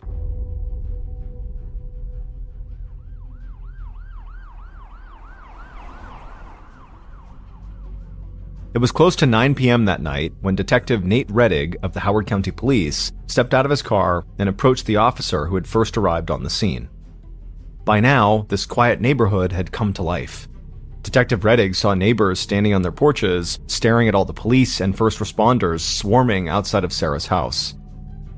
Reddig spoke to the responding officer who had come to the house for a wellness check. He was a young officer who now looked completely shaken by what he had seen inside of the house. Luckily, Reddig, who was more senior than this young officer, had a very fatherly demeanor about him. He was tall and still and always appeared to be in total control. He spoke in a calm voice with a Baltimore accent, and he was able to get the young officer to calm down and also give him a detailed account of what he had seen inside of the house that had shaken him so. After that, Reddig told the young officer to just stay outside, and then Reddig put on his gloves and walked to the front door. Once inside, Reddig went straight to the family room, and when he looked down at what was on the ground, it shocked him too. He'd just walked into one of the goriest crime scenes he'd ever witnessed in his many years as a homicide detective.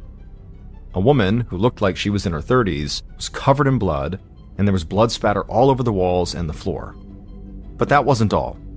The woman had clearly been hacked and stabbed at with a blade so violently and so many times that her head had nearly been decapitated and her hands were barely connected to her wrists. Reddig's first thought was that this had to have been a rage-filled overkill. I mean, several of the wounds he was looking at that had been inflicted on this woman individually should have been enough to kill her. But she had several of those fatal-seeming wounds. Also, a scene this brutal typically meant investigators were dealing with a crime of passion. Detective Reddig saw a purse sitting on the nearby coffee table. He looked inside of it and found a wallet with a driver's license inside. Despite all of the blood, he could still match the victim to the woman on this ID. The victim was Sarah Raris. Reddig knelt back down to get a better look at Sarah. He saw all the blood on her clothes and skin, and the blood on the walls and the floor had all dried. And Reddig knew that the woman who had called police to do the wellness check said she'd gotten a frightening voicemail from the victim, from Sarah, the night before. So it seemed logical to him, especially based on the dried nature of the blood, that Sarah had already been dead for 24 hours or so. Reddig stood up, walked back outside, and joined several forensics technicians and police officers who had also just arrived at the scene. He told the officers to start by talking to the neighbors, many of whom were still standing around and watching from their porches, to see if any of them had seen anything strange or heard anything strange the night before. Rettig hoped in a quiet neighborhood like this that maybe somebody heard the sound of that window shattering and came outside to take a look. Maybe they saw something. As the forensics team entered Sarah's house and began searching for prints and DNA samples, Rettig also went back inside and began a full walkthrough of the house. And as he did that, he noticed that somebody had clearly ransacked the place. But Rettig immediately thought this was all just staged to look like a robbery. It looked like a VCR had been pulled off its stand and stolen, there were VHS tapes littered all across the family room floor, and the kitchen drawers had all been pulled open. But Sarah's purse with cash and credit cards in it had been left behind on the coffee table, and so too had her jewelry and laptop, which were worth way more than a VCR. And so Rettig did not think this looked like a robbery gone bad. Also, just the brutality of the murder itself backed up his theory. As far as he was concerned, there was no way Sarah had been killed just by some random burglar. After searching the house for well over an hour, Rettig reconvened with the rest of the team. Forensics technicians had found bloody handprints on the wall, but those just indicated that the killer had been wearing gloves. But they did find several bloody footprints leading from the family room to the broken window and into the front yard. They would use these prints and the blood on the body, walls, and the floor to see if they could get any DNA samples that might belong to the killer. The officers who had been out canvassing the neighborhood said that unfortunately, nobody had seen or heard anything strange the night before. In fact, nobody had even noticed the shattered window at Sarah's house until the police arrived. This surprised Detective Rettig. This was not a neighborhood that experienced much crime at all, and so he really hoped that somebody had heard that broken glass and maybe thought there was a break-in going on and went out to investigate, but clearly not. But even still, the forensics team had plenty of samples for testing, and because of the brutal, sort of rage-filled nature of the crime, Rettig felt like he could start narrowing down potential suspects to only people who had a close, intimate relationship with their victim, Sarah. Rettig also knew there was another huge piece of evidence that was not in the house, the voicemail message that her friend Laura got that might have recorded her murder.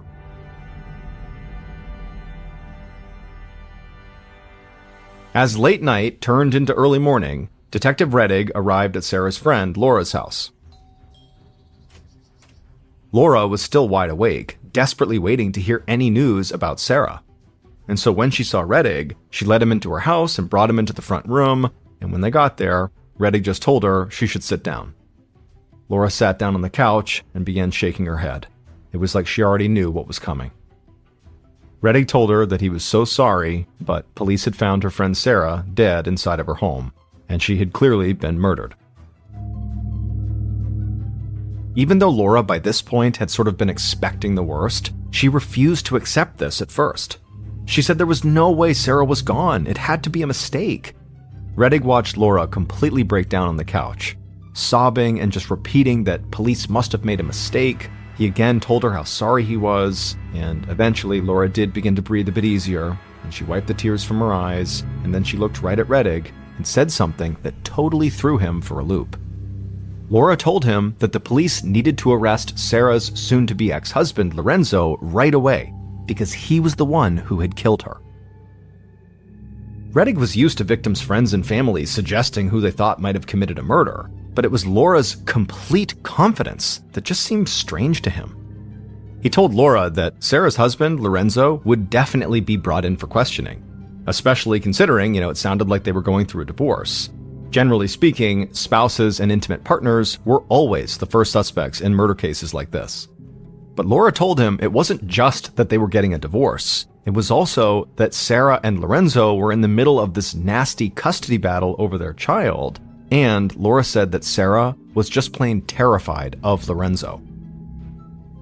Laura told Rettig that Lorenzo had been living with his mother since he and Sarah had gotten separated. But one time, Lorenzo had shown up at Sarah's house and literally threatened to kill her. Sarah was so afraid that he would come back to hurt her and take their son far away from her that she kept a metal skillet under her bed as a weapon in case he ever showed up. Now, Rettig would obviously have to follow up on this claim. He had no idea if Laura was telling the truth or not, but it definitely seemed like Laura was being truthful, and he felt like he needed to act fast in case there was a chance that Lorenzo really was trying to leave town and take he and Sarah's son with him. And so Rettig asked Laura for her answering machine, that way police could study the message Sarah had left her. Laura said that was fine. She got up, unplugged the machine, and handed it to him, and then very quickly, he left her house with the machine and rushed out to his car. On his way back to the station, Rettig called in to ask for any records they had on Lorenzo Raris. And when he got back to his office, he found a file folder waiting for him on his desk. It would turn out Laura had been telling the truth. Sarah had called the police on her estranged husband, Lorenzo, a few months earlier, claiming he had threatened to kill her. Police had removed Lorenzo from the premises, and there was still a court order in place forbidding him from returning to Sarah's house. After reading this report, Rettig didn't waste any time. He requested a search warrant for Lorenzo's mom's house, Lorenzo's car, and for Lorenzo himself. This warrant would allow police to demand fingerprints and DNA samples from Lorenzo. Finally, Rettig sent 2 of his team members to Lorenzo's mother's house, where Lorenzo was living. They couldn't go into the house until the search warrant was granted, but Rettig wanted to have his eyes on Lorenzo, just in case he tried to make a run for it. By 10 a.m. on November 16th, so the day after Sarah's body was discovered, all of Detective Rettig's warrants had been approved. And so even though he had just worked through the night and he was starting to feel exhausted, he still gathered up several members of his team and they headed to Lorenzo's mom's house. At about the same time, Lorenzo stepped out of the house and got into his car to head to work. But before he could make it down the street, the 2 officers who'd already been there staking out the place pulled him over and told him to leave his car behind, and then they drove him to the police station. Rettig and his team arrived soon after that, and Rettig had Lorenzo's car impounded for a forensic search, and then they headed to Lorenzo's mother's house and they knocked on the front door. Lorenzo's mother, a small woman in her 60s named Amelia Raris, opened up the door. She was carrying Sarah and Lorenzo's young son in her arms, and she looked genuinely frightened.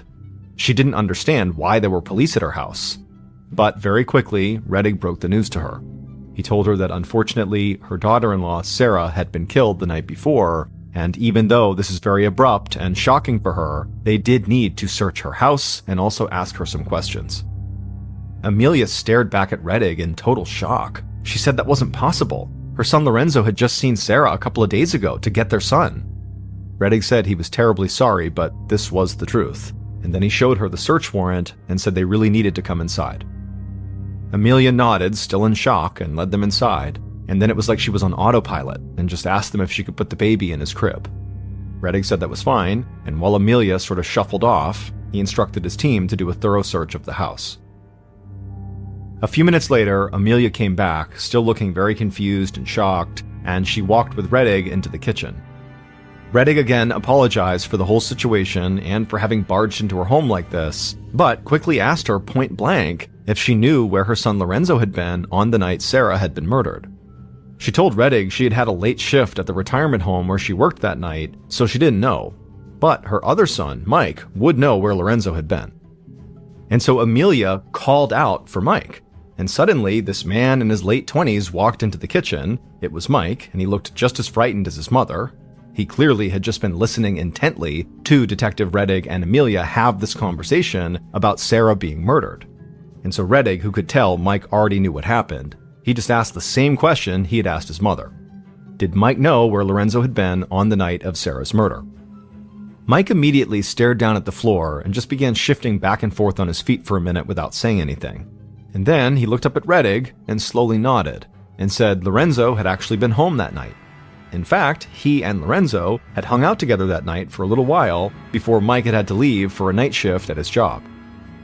Rettig thought Mike seemed like he was hesitating as he was saying this, and so he couldn't tell if Mike was just nervous or scared or if he was trying to hide something. But either way, Rettig never put much stock in family-related alibis. Parents and siblings would often go to great lengths to protect a loved one, even if it meant lying to the police. And on top of that, even if this alibi were legitimate, Mike did not seem particularly clear on what time he actually left the house to go to that work shift. And so really, this alibi did not let Lorenzo off the hook at all. After that, Rettig joined his team and searched the house. Nothing really jumped out at them. no piece of evidence that made it clear Lorenzo could be a killer, but they were able to pull some fingerprints, and they collected a number of physical items that could be evidence that might help the investigation.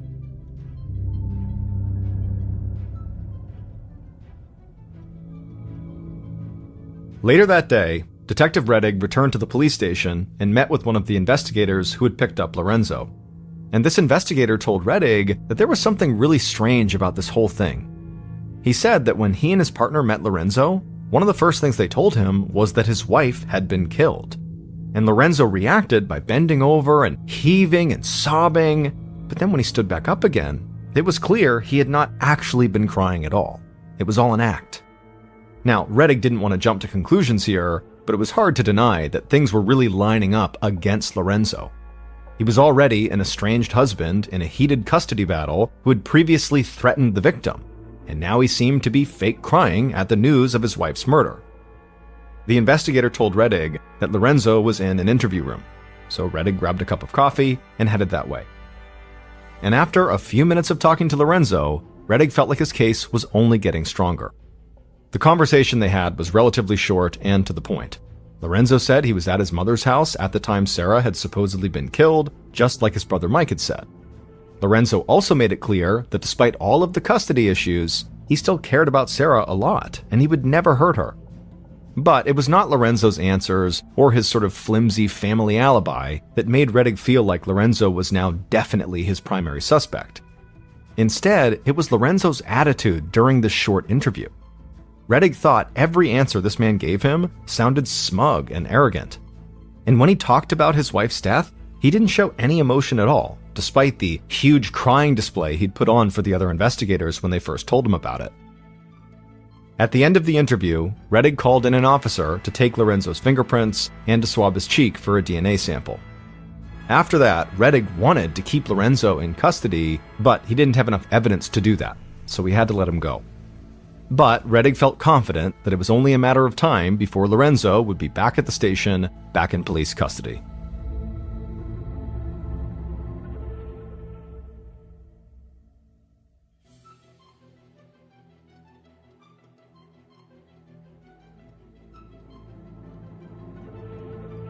On November 20th, so 6 days after Sarah's murder, her friends and family gathered at a local church for her funeral. And they were joined by people from the community who didn't even know Sarah, but who had followed her story closely on the local news day after day. Detective Rettig and members of his team also attended, and it struck Rettig that everyone who spoke at the service was so bright and positive when speaking about Sarah. Even though everybody was still in shock and heartbroken, they said Sarah had spent her life being happy and spreading joy, so they wanted to honor her by doing the same, even now at her funeral. But that was not the only thing about the funeral that stood out to Rettig. It was common for investigators to attend funerals of murder victims, specifically to watch how potential suspects might react. But Rettig couldn't really fully do that because his primary suspect wasn't even there. Lorenzo and his family had not shown up to Sarah's funeral.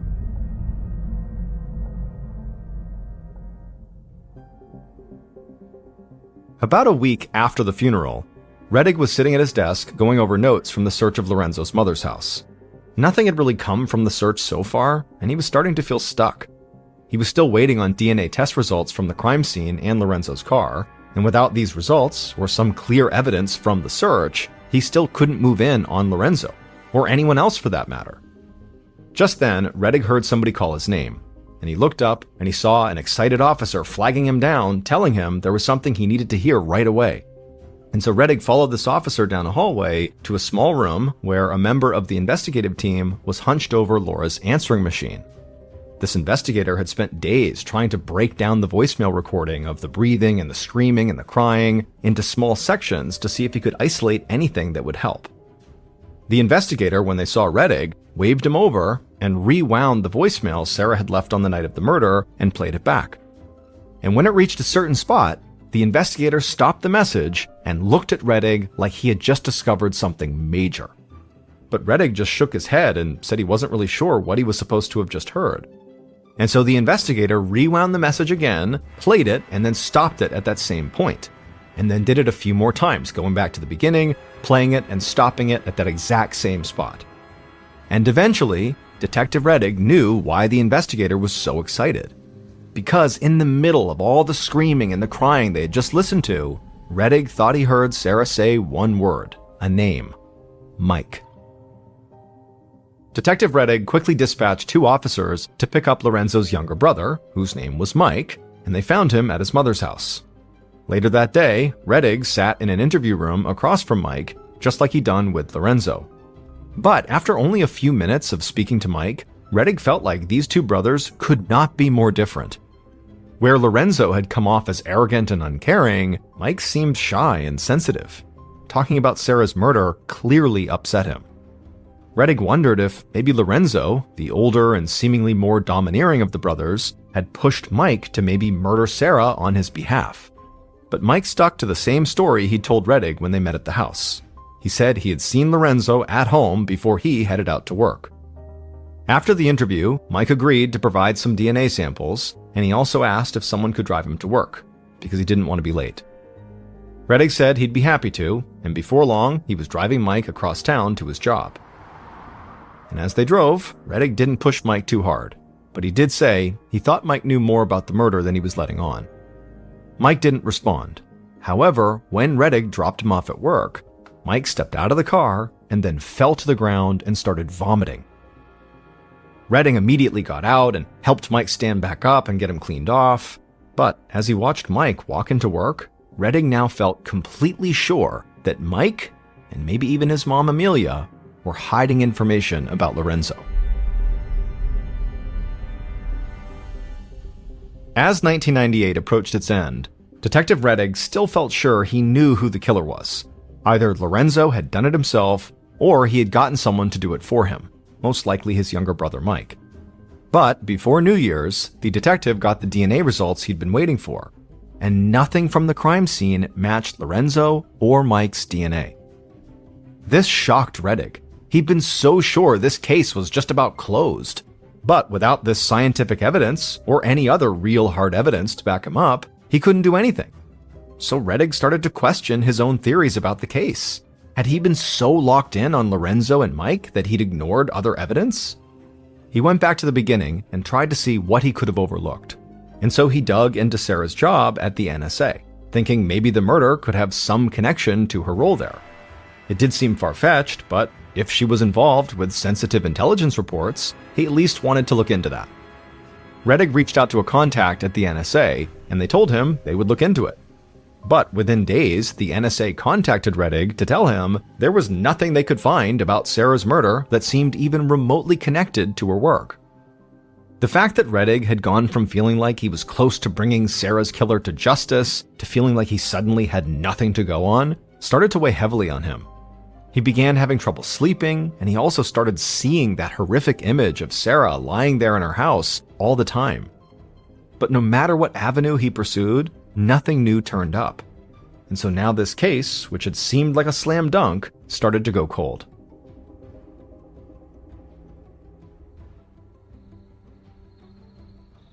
On a night in January of 1999, 2 months after Sarah's murder, a 19-year-old sat in his car in the parking lot of a Baltimore McDonald's.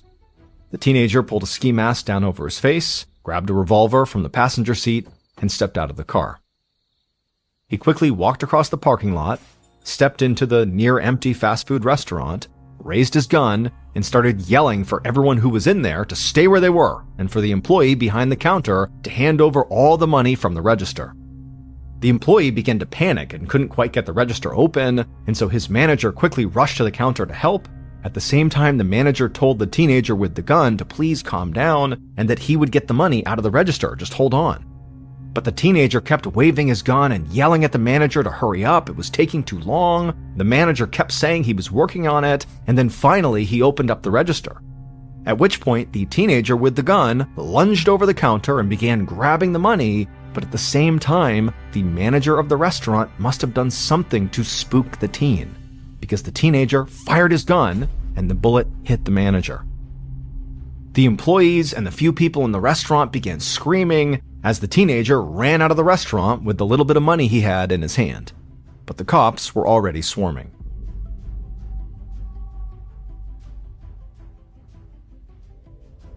On an afternoon in August of 1999, so 7 months after the fast food restaurant robbery and 9 months after Sarah's murder, an officer rushed over to Detective Rettig's desk and told him there was a phone call he had to take. Rettig went to the officer's desk and grabbed the phone, and a detective from nearby Baltimore County introduced himself. This Baltimore County detective said he was pretty sure Rettig had not heard about a Baltimore County McDonald's getting robbed at the beginning of the year. Rettig sort of laughed and said that he had not heard anything about that. The Baltimore County detective said it was the craziest thing, but the person who had robbed that McDonald's and actually shot the manager of that McDonald's was a 19-year-old kid named Ardale Tickles. This kid was in jail for the robbery and the shooting, and recently he'd begun bragging to other inmates that he knew everything about the murder that had been all over the TV, the one where the woman had been killed in Howard County, Sarah Raris. Detective Rettig felt a rush, and he almost didn't know what to say. He'd reached the point where he wasn't sure if he'd ever find any new evidence in Sarah's murder. Still, Rettig knew that inmates often bragged about murders they knew nothing about, especially if those murders had been all over the news for weeks, like Sarah's had. The other detective agreed with Rettig, but he said this was different. He was nearly positive that this kid, Ardale Tickles, had been giving away details of this murder that police had never released to the public. Rettig thanked the detective for the call and said he was heading that way right now. As he rushed out to his car, Rettig felt more optimistic than he had in months, and he thought he might finally find justice for Sarah. And after meeting with the young inmate, Ardale, Detective Rettig was sure Ardale was telling the truth. He did know things that only the killer, or someone who had at least spoken to the killer, would know. It would take a little more time for Rettig and his team to get the concrete evidence they needed, but almost exactly a year after the investigation began, they finally knew who had murdered Sarah Raris.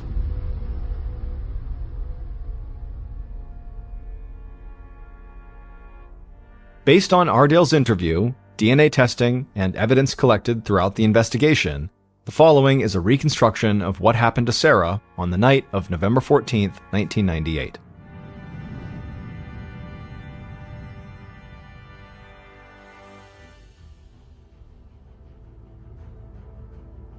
On that night, the killers sat in their car a few houses down from Sarah's.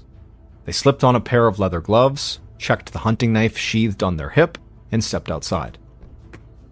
The killer wore all black, and they moved quickly towards Sarah's house, being careful to stay out of the glow from the streetlights. They ran across Sarah's yard to a window near the front door, crouched down, and looked inside the house. From this spot, they could see Sarah sitting at her computer in the family room. The killer raised up their elbow and slammed it into the glass. The window shattered, and the killer unsheathed their knife, climbed through the broken window, making sure to avoid the shards of glass, and ran right towards Sarah. Sarah was already up on her feet, running towards the phone that was on an end table, but the killer grabbed Sarah and slammed the hunting knife into her back, just as Sarah picked up the phone. The killer kept stabbing Sarah over and over as she desperately tried to dial 911. She didn't manage to do that, but did hit a special speed dial button on her phone that called her best friend Laura. The killer sliced Sarah's hand, and she and the phone fell to the floor. The killer crouched down and stabbed Sarah in the chest again and again until she was barely breathing, and then the killer slit her throat. Sarah died there on the floor, but the killer kept digging into her neck with the knife as they grew more and more crazed. They stabbed Sarah's chest again and then hacked away at her wrists. Finally, the killer saw all the blood on the floor and the walls, and they stood up and backed away from Sarah's body. They ran across the room, grabbed the VCR, and threw some VHS tapes on the floor before heading to the kitchen to throw open some drawers. The killer had wanted to make this look like a robbery, but even they knew this was a very weak attempt, and they didn't want to spend any more time in that house. So they ran back to the broken window, climbed through it, and sprinted across the yard and down the street to their car. And to their shock, the neighborhood still remained completely quiet. Nobody knew. The killer tossed the stolen VCR into the passenger seat, gunned the engine, and sped away from the secluded suburban neighborhood. The following day, they went into work at a retirement home and told the woman they worked with that the job was done. Ardale Tickles, the 19-year-old who robbed the McDonald's and shot the manager, also murdered Sarah. But Ardale had no personal connection to Sarah at all. He just happened to work at the retirement home with Sarah's mother-in-law, Amelia. And it turned out Amelia wanted Sarah dead.